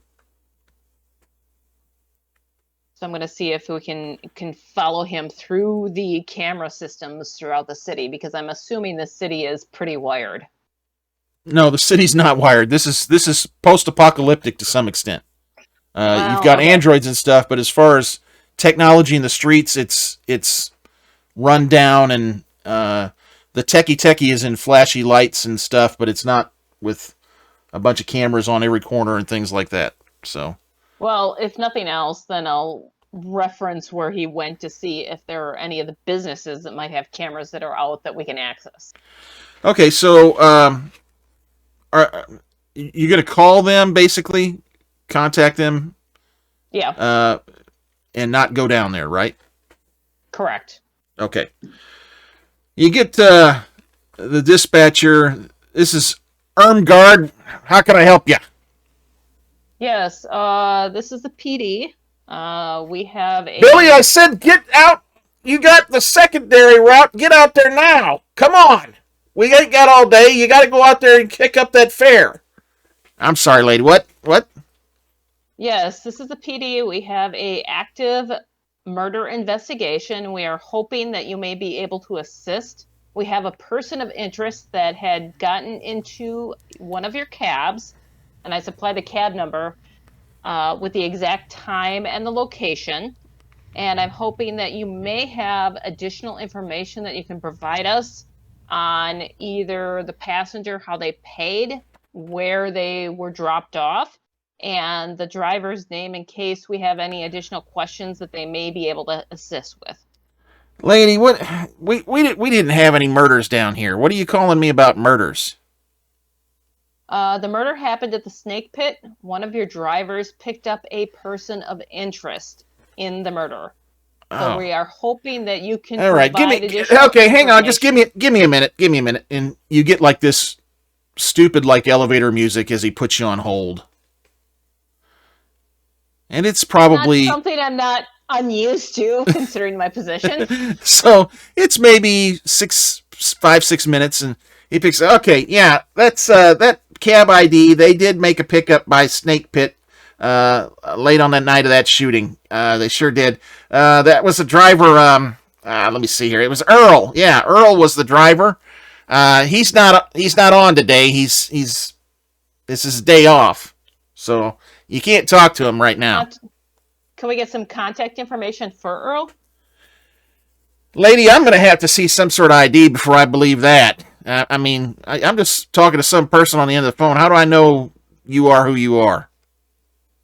Understandable. I can come down there and provide the ID information. All right. When does Earl work next? He comes on later this evening. Okay, what time? That's going to be that. What it would be is he is a night shift guy, and that's going to be basically, yeah, that's going to be your fourth shift in the evening. Okay. Is that right? What it's called? Yeah. I'll take down all that information then. If you could Shift. also Yeah, shift 4 have- is when he comes on. Okay. Can you provide where he was dropped off? Looks like he took the fare to Anemoid Road. And that All right. it's that's hard. That's a mouthful. Anemoid Row, ROW. All right. I will provide this information to our team, and if we have additional questions, we will definitely be coming in contact with you, as well as coming down in person with a possible warrant for additional information if he is deemed to be more than a person. Okay, lady, you do what you got to do. I got a job to do. Okay, I got to go. Thank you. All right. Thank you for your help. So I'll file all the information, and I will do a little more research to see if there are any businesses that might have cameras in that area that can assist us. No, there's not going to get off that easy with the cameras on that. Sorry. Yeah. Is that a good area or a bad area of town? Anemoid Road. Well, that is an interesting area. Let me tell you about it in a little bit. It's a lot of shops. It's not what I would call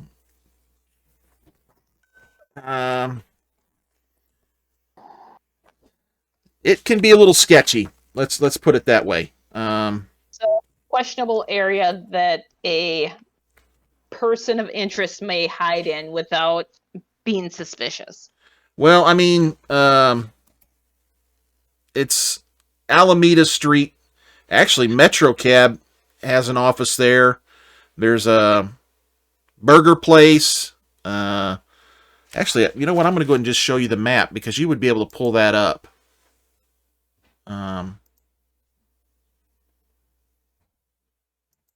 This is Anemoid Row right here. So is the Dragonfly a restaurant? Yes. Okay. So it looks like there's like 3 restaurants there. Several restaurants, yeah. Coffee shops. You've got, so there's, let's see here. You've got Abdul bin Hassan's Reptiles. He sells reptiles. The Fish Ladies is all fish, including large fish, crustaceans, and aquatic mammals. You've got... Is it a store or a market? That's going to be like a store. Okay, so it's Yeah. like a fish store versus a fish market. Okay. Yeah. You got Runsider's Zoological. They do exotics. Tabora Zoological. They do exotics. Rakshima's Apes. That's primates. They are really into animals here. Guard Dogs Incorporated. They do canines. Superior Pet. Core domestic animals with N1 comparable intelligence and RDU Anemoid services overlap. Dogs, cats, houses, birds, rats. You've got the Dragonfly. Oh, sorry, the Dragonfly does insects. Pardon me, that's not a restaurant. Superior Pet. Small domestic cage tank animals with negligible intelligence. Gerbils, guinea pigs, rabbits, mice, small fish. The Aurelian Is does... this like a zoo area? Yeah, the Aurelian Jeez. does butterflies, and the Bird Doctor does domestic birds. It's kind of an area where you can go and get your android pets, essentially. Oh, okay. Which are kind of... That's a If they're sketchy androids, they don't sketchy need a business. I have an Anemoid cat somewhere. If you'd like to meet them at some point. All right, so let's look at our shift log here. Is everybody for shift 2? Are we all coming back to the LAPD? Yes. Sure. I'm basically going to have all of the information ready to prep the team on the findings, as well as, I mean, I'll send it to all of the basically tablets, so everybody has it, but Okay, so you've got everybody there. Everything's. I mean, you've got what you've got at this point. You've got your styles in custody. You've got the bullet to turn over to the crime lab, and the blood sample, and the glasses, and things like that. and all the extra pictures that they took and everything else like that to see if anything sticks out, Yep. both So- behind and in front of the bar. Yep, you've got that all kind of laid out on your table. What would you like to address first? The bullet, the blood, styles, the DNA potential on the cups? What would you like to... I would prefer to get as much of the crime scene analysis done before we go into the interview for Styles. Okay. All right, so you take the bullet and the blood and the pictures and all that good stuff. The bullet, once they examine it, has Sandor's DNA on it. And it is a caseless caliber 44 ammunition. This type of ammo is used in the PKD 5223 blaster. Standard issue for Blade Runners. Everybody make a connections roll.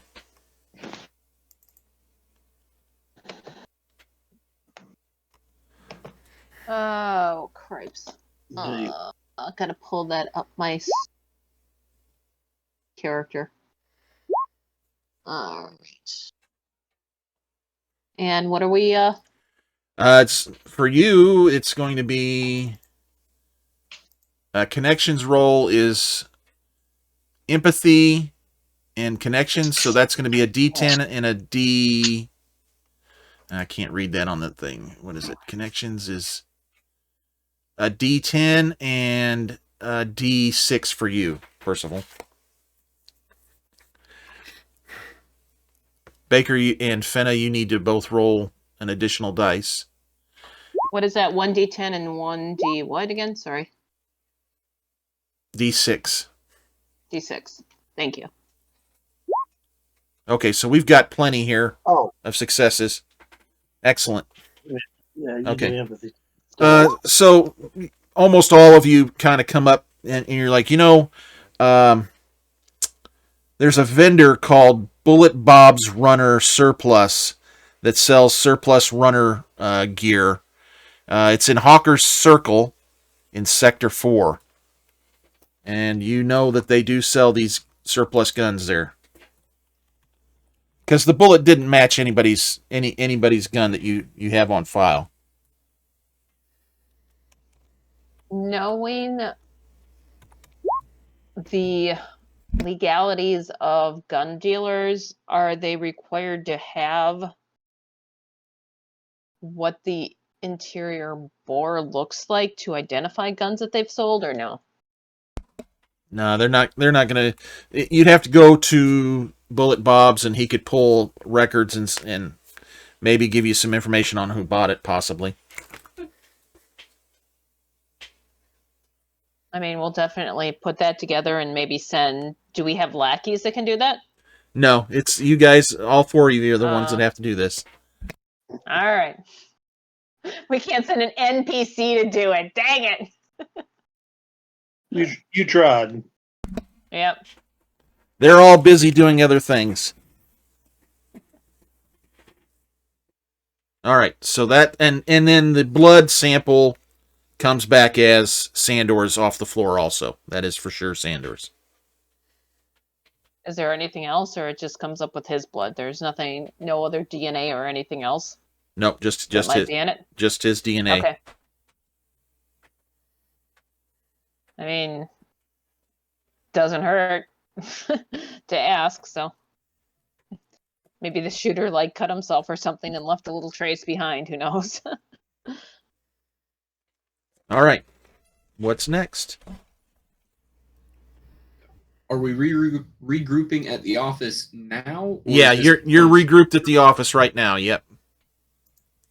That's what I've put there for all of you at the LAPD for shift number 2.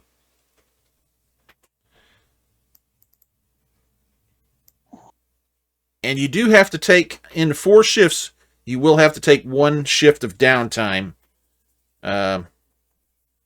That's where you're going to rest, essentially.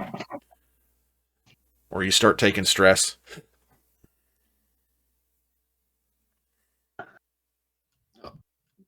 I'd like to look into the last known address that Leah has on her database file, that 21 Hodved Street. Okay. I don't know if you want to do that now or after we convene, I guess. Well, she does have an apartment. Leah does have an apartment for sure. What information do we have on this Styles fellow? Well, when you check him,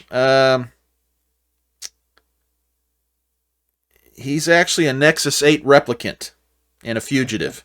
Ooh, baby! Oh boy. Well, that certainly Could've- puts a spin on things. Yeah, could have retired him right then and there, and we'd have been in. Yeah, The so replicants the with their thing is programming. how deep are you diving in on Leah, Finna? A reasonable amount, I suppose. What's the next question? Well, I mean, as you're kind of looking through her file, you see that she has a performance report. Oh yeah, definitely want to check that out. Oh, isn't that fun? All right. So baseline test failure, would that be like a psych eval failing or something like that? What does that mean? Exactly. For a replicant, that's not good. If she gets too many of them, she is sent back for basically a memory wipe and a redo. In fact, that's what the second one is supposed to be, right? After you fail the second one. Yep. Like So first one is basically a slap on the wrist. Second one is a wipe, and then third one is retirement. well, yeah. So Well, she's isn't that what the recalibration is about? exactly. That she got the wipe, That's exactly what that recalibration is. and There then was after the also a period recalibration, in she was suspension. returned. All right. You were both talking at the same time. What was that? What was that, Percival? Well, looking at it, was suspended and then wiped like 6 weeks later, and then returned to service the very next day. Do they do testing to make sure that the wipe took? I would say that they run tests before they kick him out the door. Yeah. Okay. Also, that's only a week and a half after. Oh, is it a week and a half? Okay, Yeah. sorry. So I mean, first thing that jumps to mind is her getting into shenanigans during all these failures and whatnot. I guess getting roped up in illegal Nexus 8 activity. She gets wiped, and then I guess doesn't know who to watch out for after getting her mind wiped.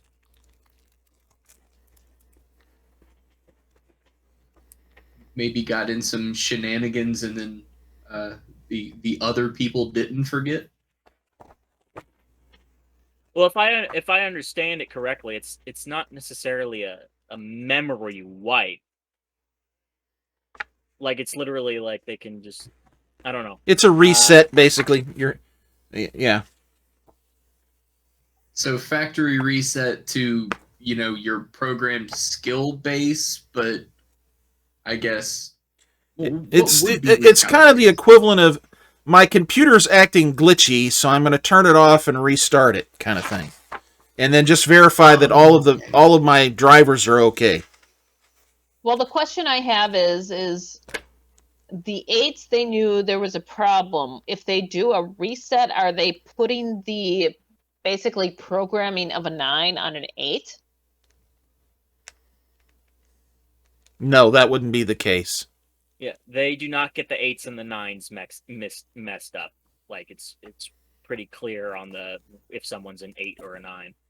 So then technically they're just resetting, so they're going to have the same probable glitches and issues that they had before. So just because they reset an That 8 is a- doesn't mean that it's not going to happen again. That is a potential outcome, which is why if they fail the baseline test after the reset, then they are retired immediately. But it looks like there was not a second retest after the recalibration that occurred. So for all we know, whatever caused the first issue may have re-triggered it again before testing was done. During these tests and recalibrations, is there any staff that's involved there, or is this more automated on their end? Like, is there somebody that I could Typically, go there is to talk to? Typically, there is an officiator, yes. Yeah, you're going to have that'd be the memory lab is where that would take place. Yeah, I'd be interested to talk to them about whatever red flags were popping up, I suppose. That's interesting. That must be a typo. You know, her card says that she's a Nexus 8, but I've come across I've come across now twice that she's a Nexus 9. Yeah. Oh, so maybe the data pad was a typo? Yeah, that of course this is, you know, this is the very first PDFs that they sent out. So they probably didn't catch that. Yeah.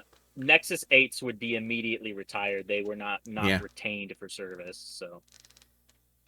No, my favorite plot hook evaporated. Yep, sorry. She was an early Nexus 9 model. All right, so you've kind of reconvened here. You've checked the bullet, checked the blood. No DNA off any of the cups or anything that's giving you any kind of information.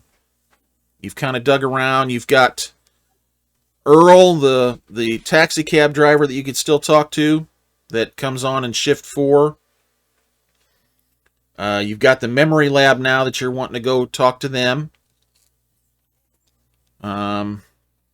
You've got this Anemoid row where the person was let off.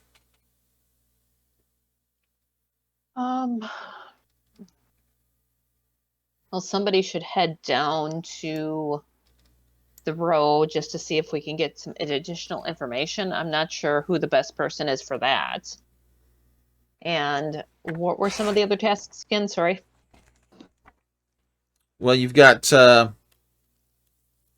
memory, the memory lab, and then your cab driver.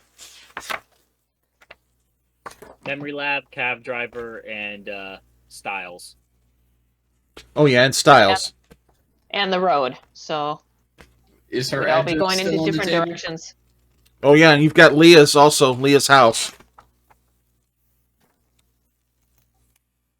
I'll head to her apartment, do some detective work. Okay, don't forget 1 shift per day. You've got to have downtime. And if you're wanting to meet the cabbie, you got to go out on shift 4. So just think about that. All right. Got you. So should I meet the cabbie and take my downtime the next shift? You mean meet him, take your downtime this shift 3?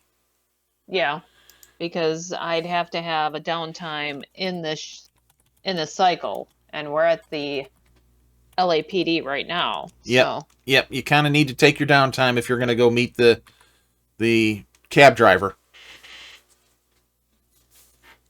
So I'll get all the paperwork and everything in order and get ready to go to shift 4 then to meet the cabbie. Does that sound reasonable to the rest of you? Or would I be needed elsewhere? Would we get anything meaningful from the cab? I don't know.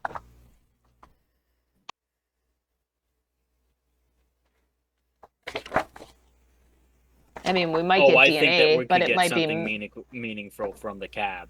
I absolutely want that done. okay. So I will, since I've already talked to them, they know who I am. And then I'll take shift 3 down and then go to the cab place on shift 4. When everybody else is having their downtime. Okay, cool. Yeah. All right, so downtime, you've got downtime home events and downtime street events. Are you going to hang out a little bit, or are you going to go straight home? I'm going to go straight home. Okay, give me a D8 roll. Okay.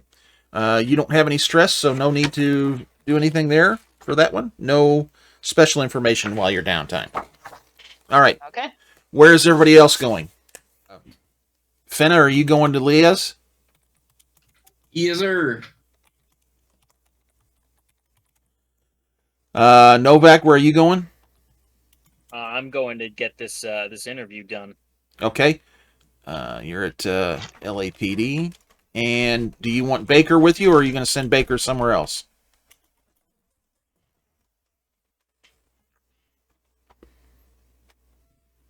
I'm gonna send Baker with Fenna, actually. Okay. That's a sketchy part of town. I'd prefer if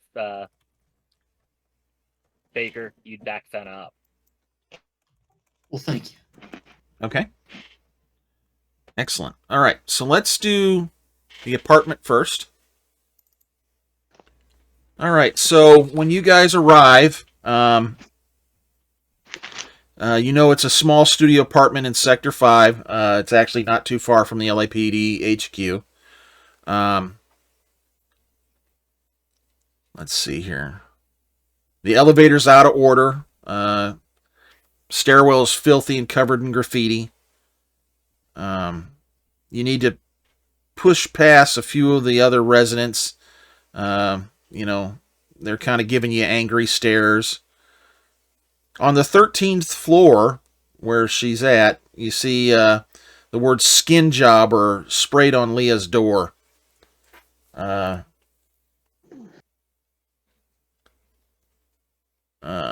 And while you're kind of standing in front of the door, this big burly man who stinks of cheap whiskey comes up to you and says, are you friends of that skin job? Am I aware of what that derogatory term means? Means replicant. Which No, they're just investigating. Okay. All right. Well, that's a good thing. And he kind of meanders off then. You're going to need to do a tech roll to bypass the lock on Leia's door or open it by force. If one of you helps the other, I will give you advantage on the roll. Baker, how's your tech skills look? CD. Yeah, I also failed that class. If you want to do it, I'll help you. Okay, so you're going to roll a C dice, which is a D8, and then 2 D6s for the advantage. 2d6. Yep, plus the D8. So you're going to do hash, roll, 1d8 Yep. plus 1d6 plus 1d6.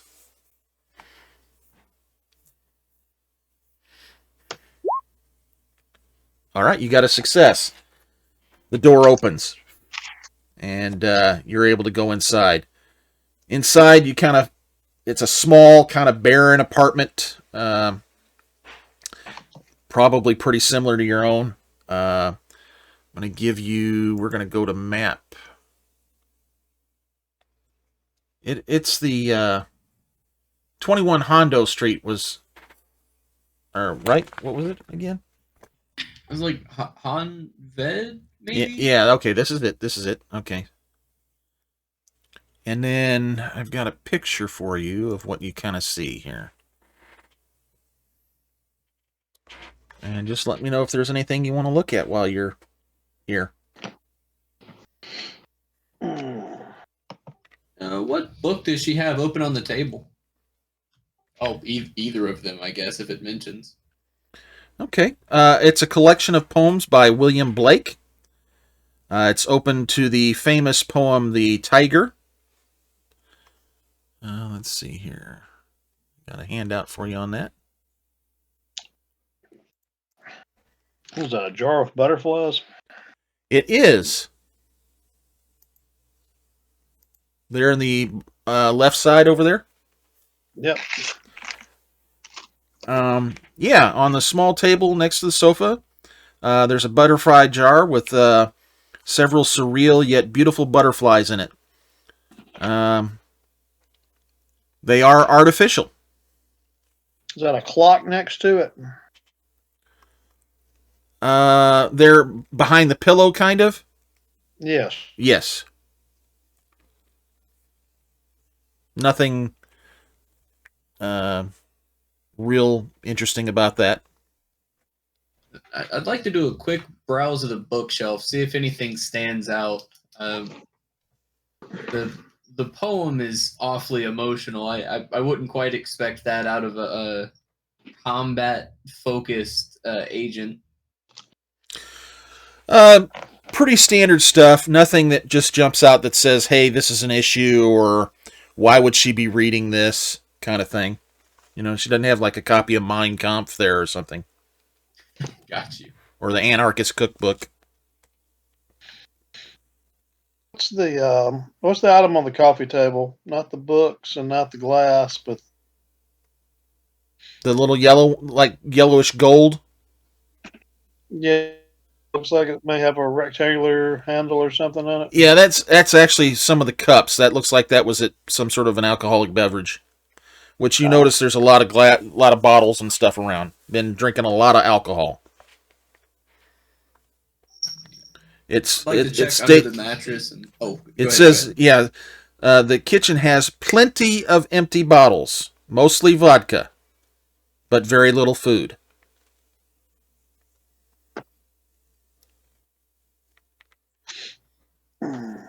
Problematic. A man that drinks like that is going to die.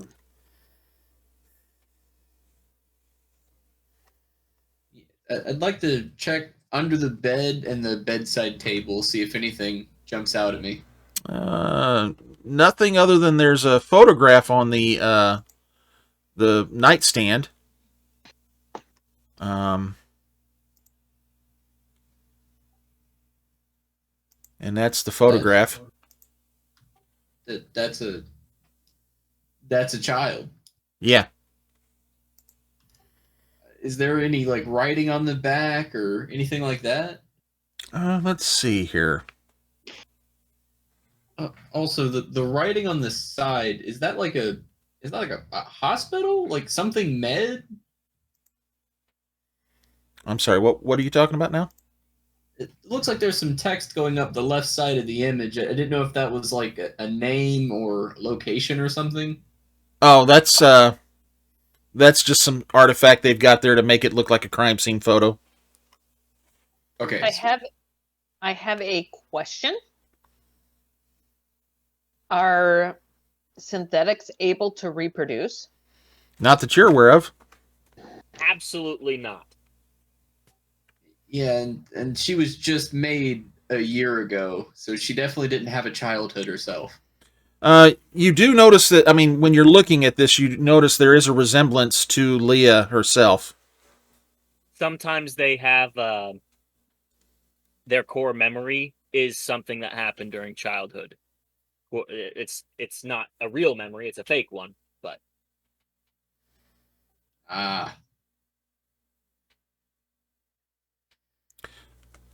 yeah, there's Synthetics memories based on are real implanted to people? help them to interact properly with people and things. They have to build kind of a background for them. I mean, I would kind of know being one myself, so I wasn't sure.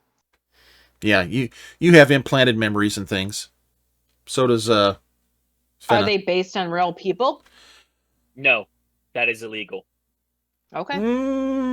Unless it's like some sort of like famous person, generally speaking. Yeah. So I don't know that it's illegal. What's that? I don't think it's illegal.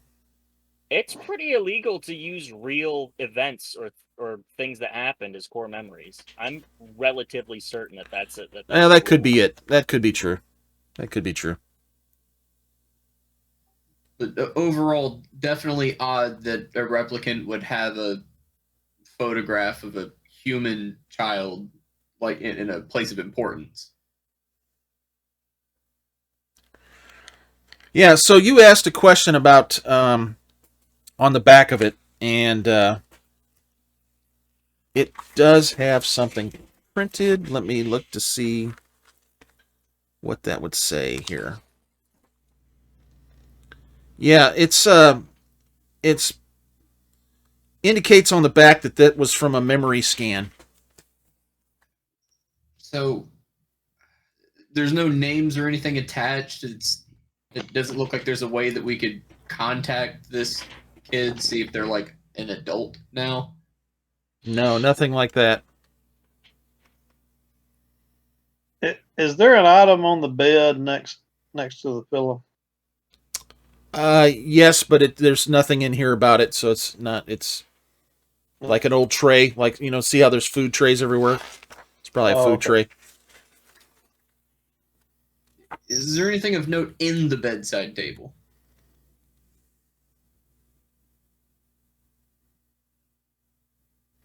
Oh, actually, I should have read a little further.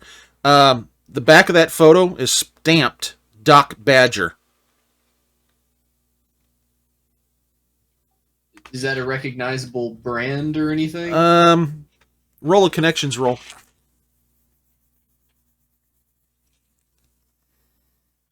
There's 1d6. Nope. Connections roll for you would be.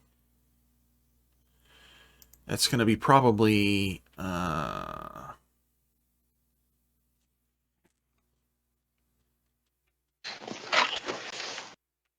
Yeah, that's going to be empathy, which is D12, and I think a D6 for you, but let me look here.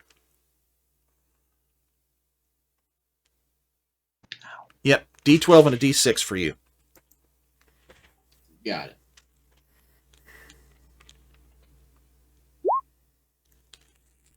Okay, that's one success. You know that is a pawn shop owner in Sector 5.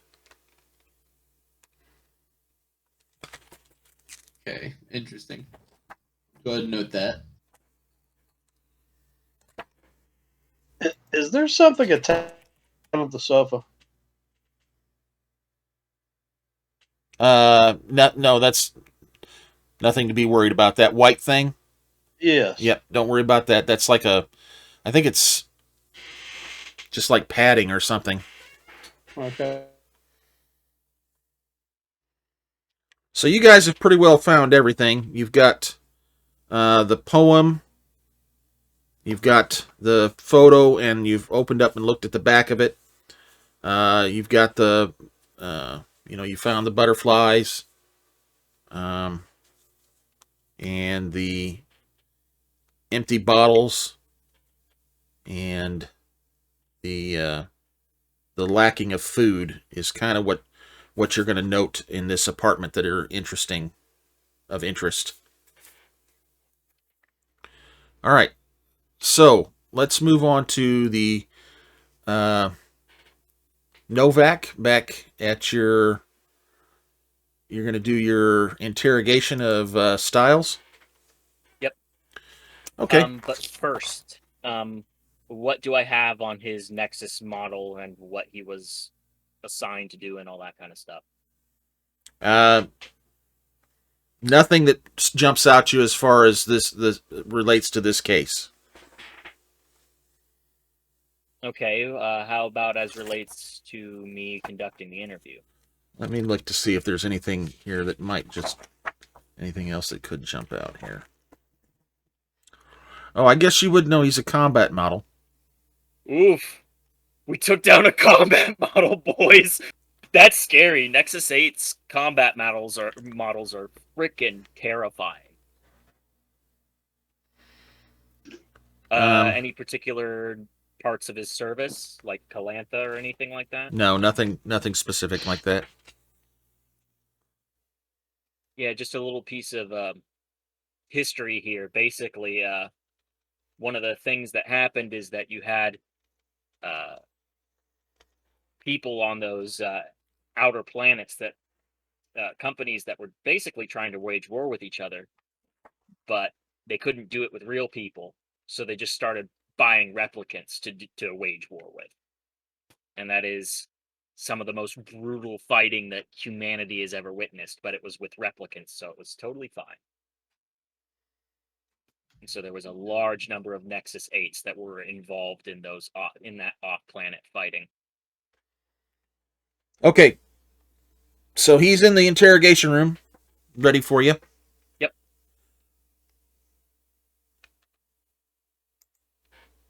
He doesn't say a word when you come in. Hey there, Styles. You doing all right? He doesn't say anything. Let me get a look at your nose.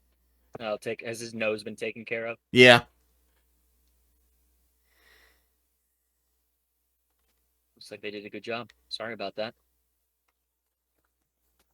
Can I get you anything before we start? Some water?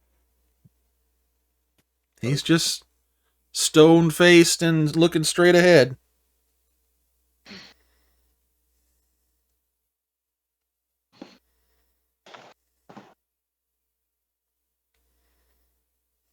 Is there a camera in here blinking? Yeah, I'm anything sure like you that? would have one in here probably. I'll go ahead and turn that off for a moment. He kind of looks at you, but still doesn't offer anything. So I'd like to use manipulate for this, but the way that Novak would actually mean this. This would be very sincere. So it's definitely he's being nice and he's being empathetic, and he truly does feel this way. But I don't know. Maybe I'll need to roll a manipulate anyway.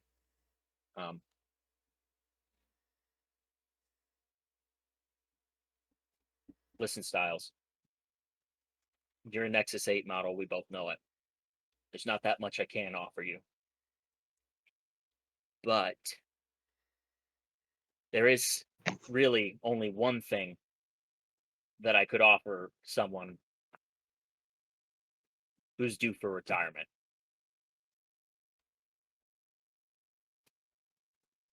Do I have any sort of reaction from him at this point? Not really. He's yeah. I can get you time. The retirement is going to come. That's just the way that this works. But with some monitoring, I might be able to set you back out into the wild for a little bit longer. How long? Depends on how helpful you are here. You understand what I'm saying? Still nothing.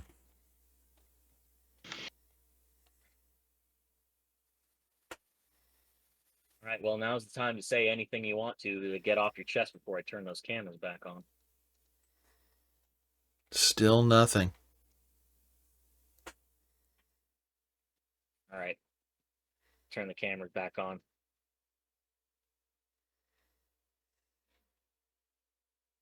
Well, actually, no, not yet.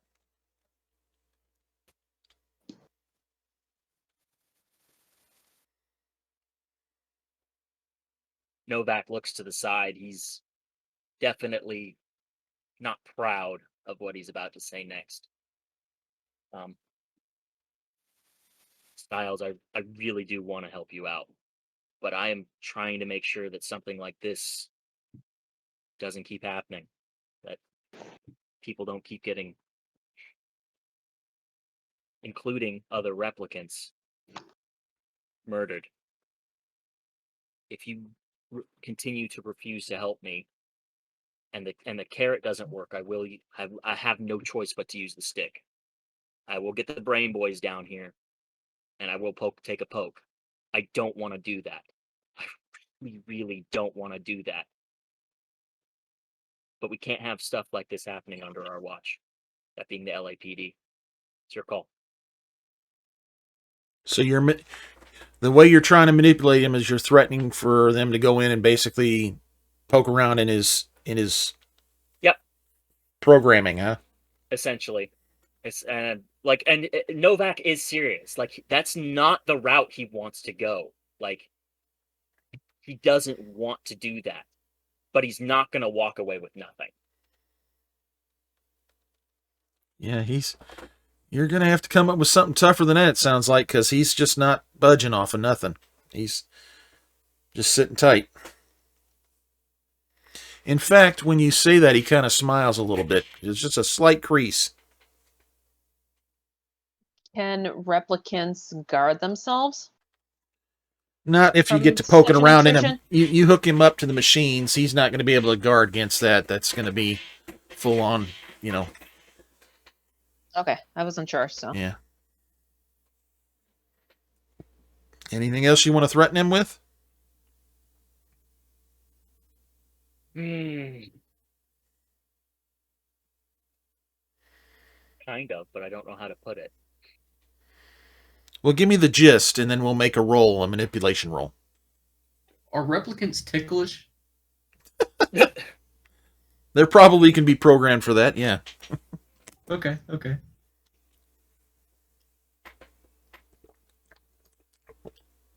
Especially the pleasure models are probably programmed for that. Right. Oh, that would be nasty.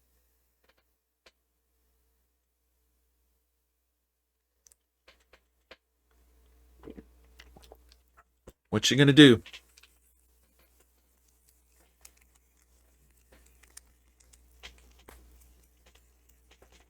What if we reprogrammed him in some way that made him more giving with information rather than do a hard reset? We'd risk less. We'd risk less as far as destroying evidence goes by doing that, and we could make it very, very, very uncomfortable. Well, it would really only be uncomfortable for current him. New him might really like it. Well, that's probably something that's going to require money from the department to have done. You'll have to take him to, like, the memory lab or something to have that done. That's not something you can do there at the LAPD. Okay. Is that something I can threaten him with, though? Yeah, probably. All right. How are you going to threaten him with it? Just going into further detail about what we would have. Seeing that smile, I'd just be like, whoa, I take it you've never actually been to see the Brain Boys. Allow me to give you some insight as the kind of creative ways that we have of messing with things. All right, roll a manipulation roll at disadvantage. So that means that you drop the low die. You're only going to roll one dice here.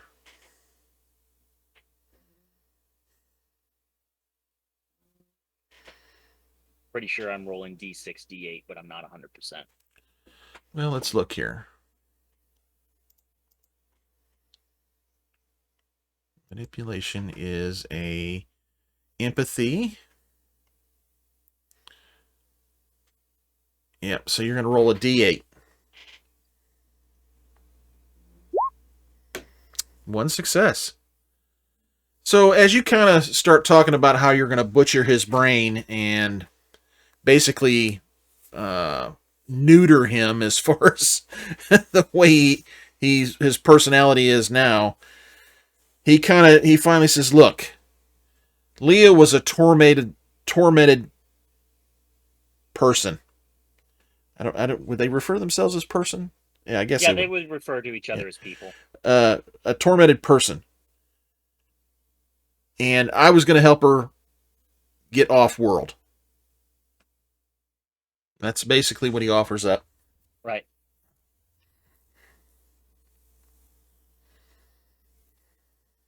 Well, that sounds like a great deal for her. What went wrong? I don't know that anything went wrong. Where's the report for the beginning of the game at? Like, where's that whole outline at? The outline from Holden? Yeah. Deputy Chief Holden's briefing. Yep. There it is. Is there something specific you're looking in for that? Yeah. Okay. Was Sandor supposed to go with her? No. I helped her get to the Metro cab. That's all I did. Kind of throws up his hands. Well, he'd probably be cuffed. He wouldn't be able to throw up his hands. Did you see who shot Sandor? No, I didn't. Probably one of those human supremacist pukes. Usually you Nexus 8s tend to try and stay out of trouble. What was different about this time that you went to go confront Schuyler? You keep saying I did that, but I don't recall that at all. Give me a roll at regular roll, and that's going to be, let me look it up for you. Empathy a D8 and insight D8.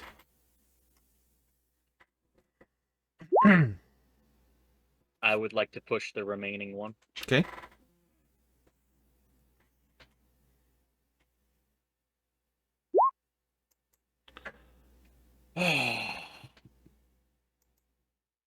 Just a question on how you want me to treat this.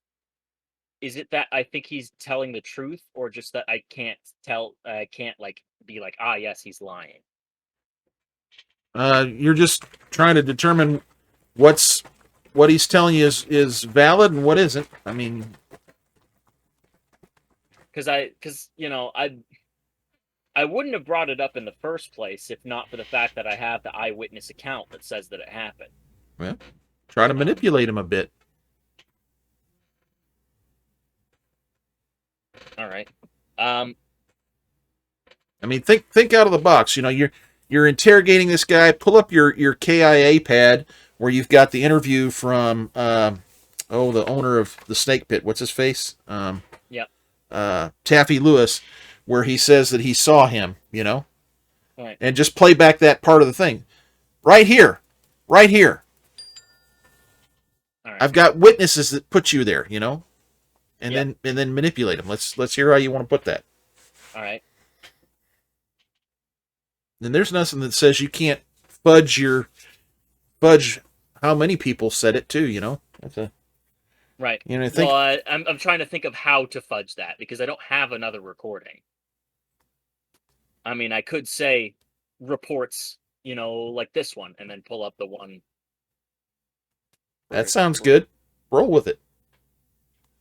All right. Don't get too deep in the weeds on it, I guess is what You I'm keep saying. saying you didn't do it, but I got people who said you did. Like this guy, and then I'll play the recording.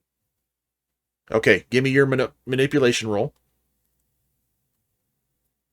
I can't wait till they get to the character sheets here. I'm gonna push. Okay. Good grief, you have not rolled well. Oh my gosh. You know what? I'm going to go ahead and he's going to say this. He's going to say, "So what if I did talk to that puke? He was harassing the dancer, and her name is Iris, I believe." Yeah. Yeah, Iris. Why shouldn't I have her back? I'm really just curious as to what was different this time around, because he does that all the time. Is what the barkeep was telling me. Yeah, well, I'm not there every time. Why, after being so successful at hiding all this time, you're going to risk something like that? Well, I suppose that's where I'm having real trouble. well, obviously, I didn't intend for any of this to happen. This was supposed to be an easy deal. Help Leah get out of the off planet. What can you tell me about that fight? About that altercation? Well, it got sideways in a hurry, and I can't tell you much other than I was trying to keep people off me and trying to keep people from getting to Iris, and a lot of fists swinging. And then there was gunshot. and then there was a gunshot. Does anyone else have any input here? Okay. You've still got him in custody, so you can come back to him if something else comes up that you want to ask him. Sure. Let's go ahead and give you all a D6 roll. Is everybody going home to relax, or is anybody going to go out to the streets and for their downtime?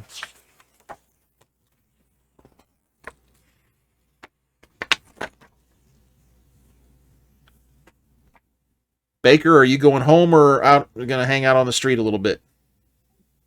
But Going to bed? yes, Give me a After- D8. after a shot of a strong whiskey or something. You rolled the same thing. Okay, nothing there. Percival is in bed right now. Fenna. Downtime street or downtime home? Other street. All right, give me a D8.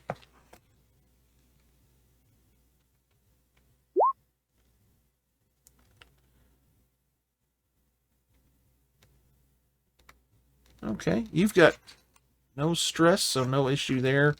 You spot somebody that you know, and it would have relieved a stress factor. So, Novak, home or out on the street? Out on the street. All right, give me a D8. A 1. Nothing out of the ordinary for you. So, okay. Percival, you get up and head to the cab company, Yes. Metro Cab, and you get there at the start of the shift, and you see somebody that's kind of hollering at drivers and pointing at them, and you're thinking, boy, that voice sounds familiar. That's that Ermgard guy. I'll go up to him. I'll And introduce myself and say, "Hey, I talked to you on the phone." I show him my badge. oh, okay, yeah, okay. You're looking for Earl, right? Yep. All right, yeah, that's his locker over there. He hasn't made it in yet. He'll be in any minute. He's never late. All right. You gonna go hang out over there, or what you got? Yeah, I'll hang out over. Well, I'll hang out over there and watch for him to like check in and stuff. So. Okay. It's not long, and a guy comes to the locker that he was talking about, and he's getting his jacket on and he's getting his hat. I'll say, "Hey, Earl." He turns. Yeah.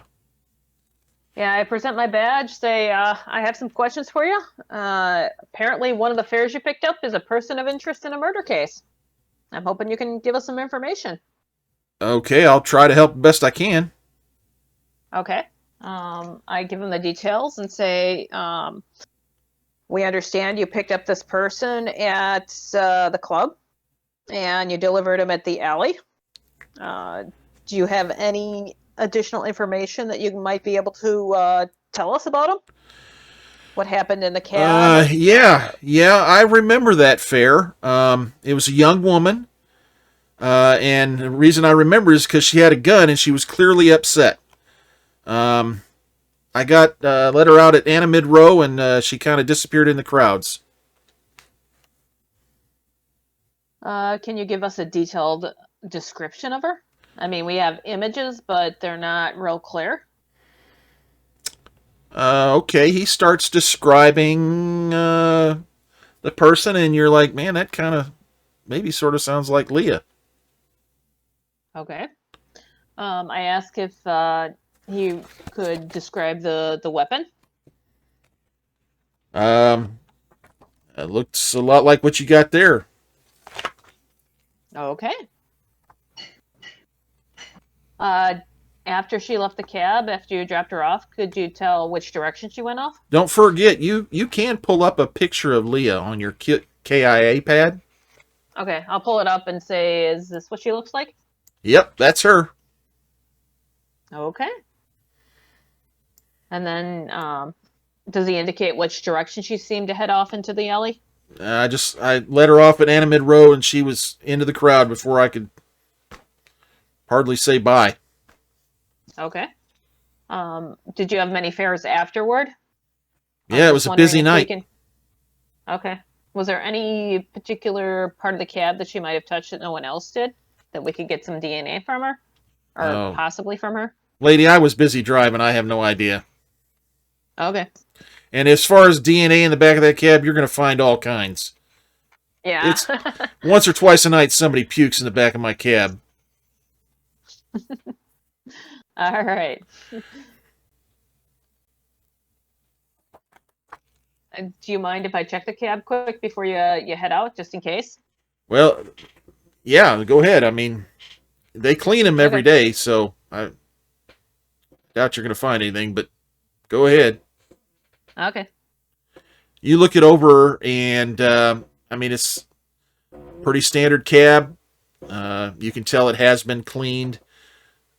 You know, you're not. Do I do the blue light and see if there's any blood that they didn't get out? Yeah, you're not gonna detect any blood in the cab. I mean, if you have a way of checking it, which I don't know if you did, but I'm gonna say you do, and you don't find any blood in the cab. Surprising. All things considered. And that Okay. would have taken a deeper cleaning, that's for sure. Yep. All right. So there doesn't look like there's any kind of evidence at all in the cab then.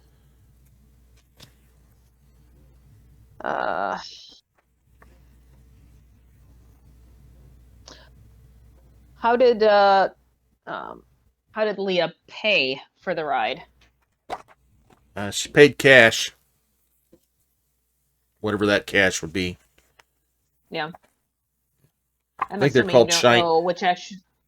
You would at this Chin- point have the information as well that Styles helped her get to the cab and may have paid for that or Yeah, all of Chin that Chin Yen is, I think, the name of the cash they use.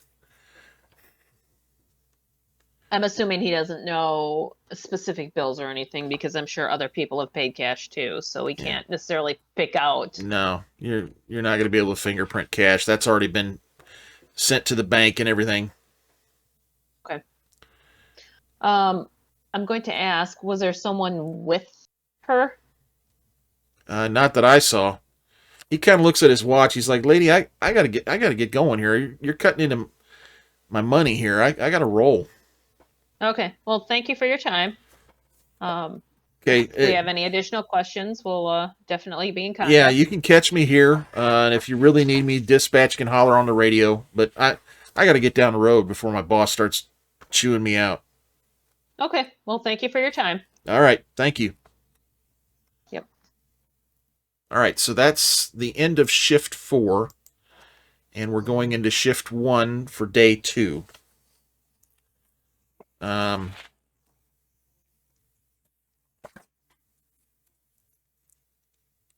All of your pads light up bright and early on shift 1.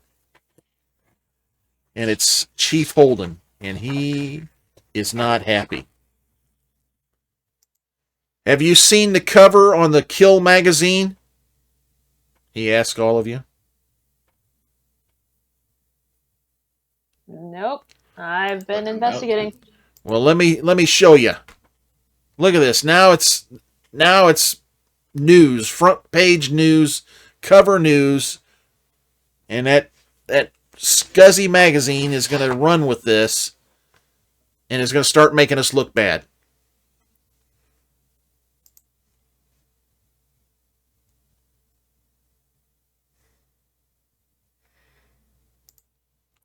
Where are you at? I mean, have we figured this out yet? What's going on? Why haven't we found Leah yet? Well, I just discovered that she is most likely the shooter.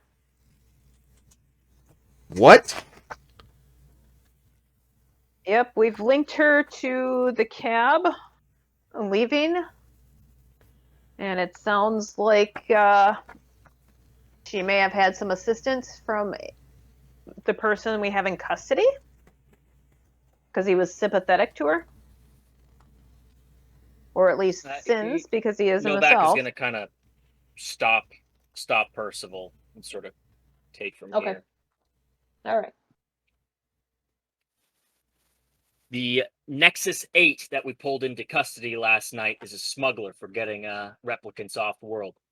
According to him, Leah actually requested this service, and they were about to make the deal when something went wrong at the club.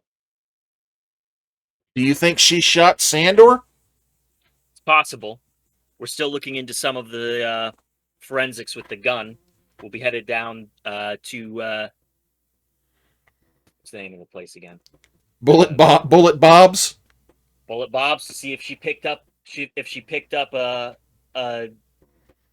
surplus weapon, because it did not match any of the ones that we have on file here for the department.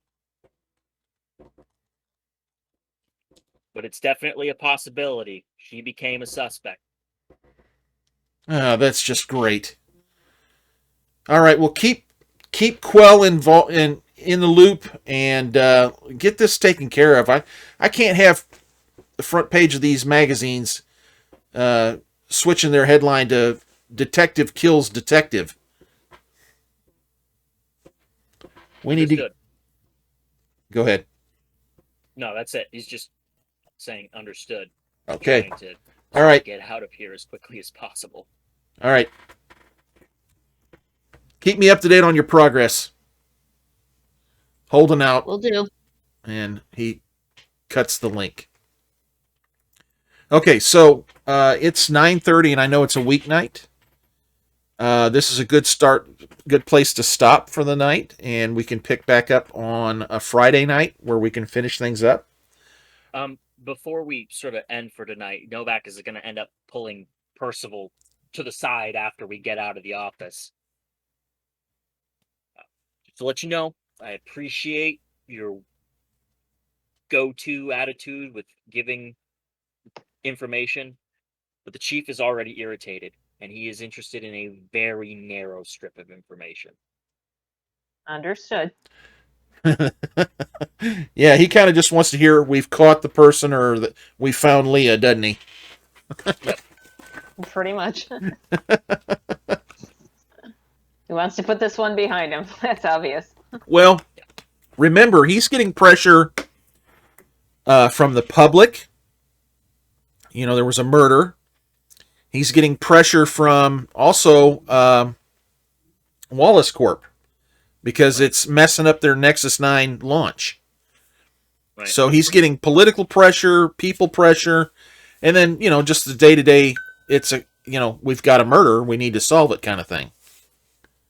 So he's under a lot of stress for sure, and pressure to get this done right away. But you guys have made quite a bit of progress in your first day. I'm happy to hear you say that, because I don't know. It doesn't feel quite that way. I mean, I guess having Leah as a suspect now, that's actually kind of a big development, but Oh, I did have this too. I'm sorry. Should have given you this as well. This is when you get back, here's the profile on Styles. Big man. gotcha. You would Our have Also says labor. Nexus 8. I'm a detective. We're all detectives now. Well, what I think's cool is you've all at one point or another noticed something in a picture or contributed in some way to this investigation, and that to me is really cool. So, thank you for joining us for Blade Runner Electric Dreams Part 1. We hope you enjoyed the episode. Be sure to subscribe, like, share, and comment. We hope to see you for Part 2 of Electric Dreams.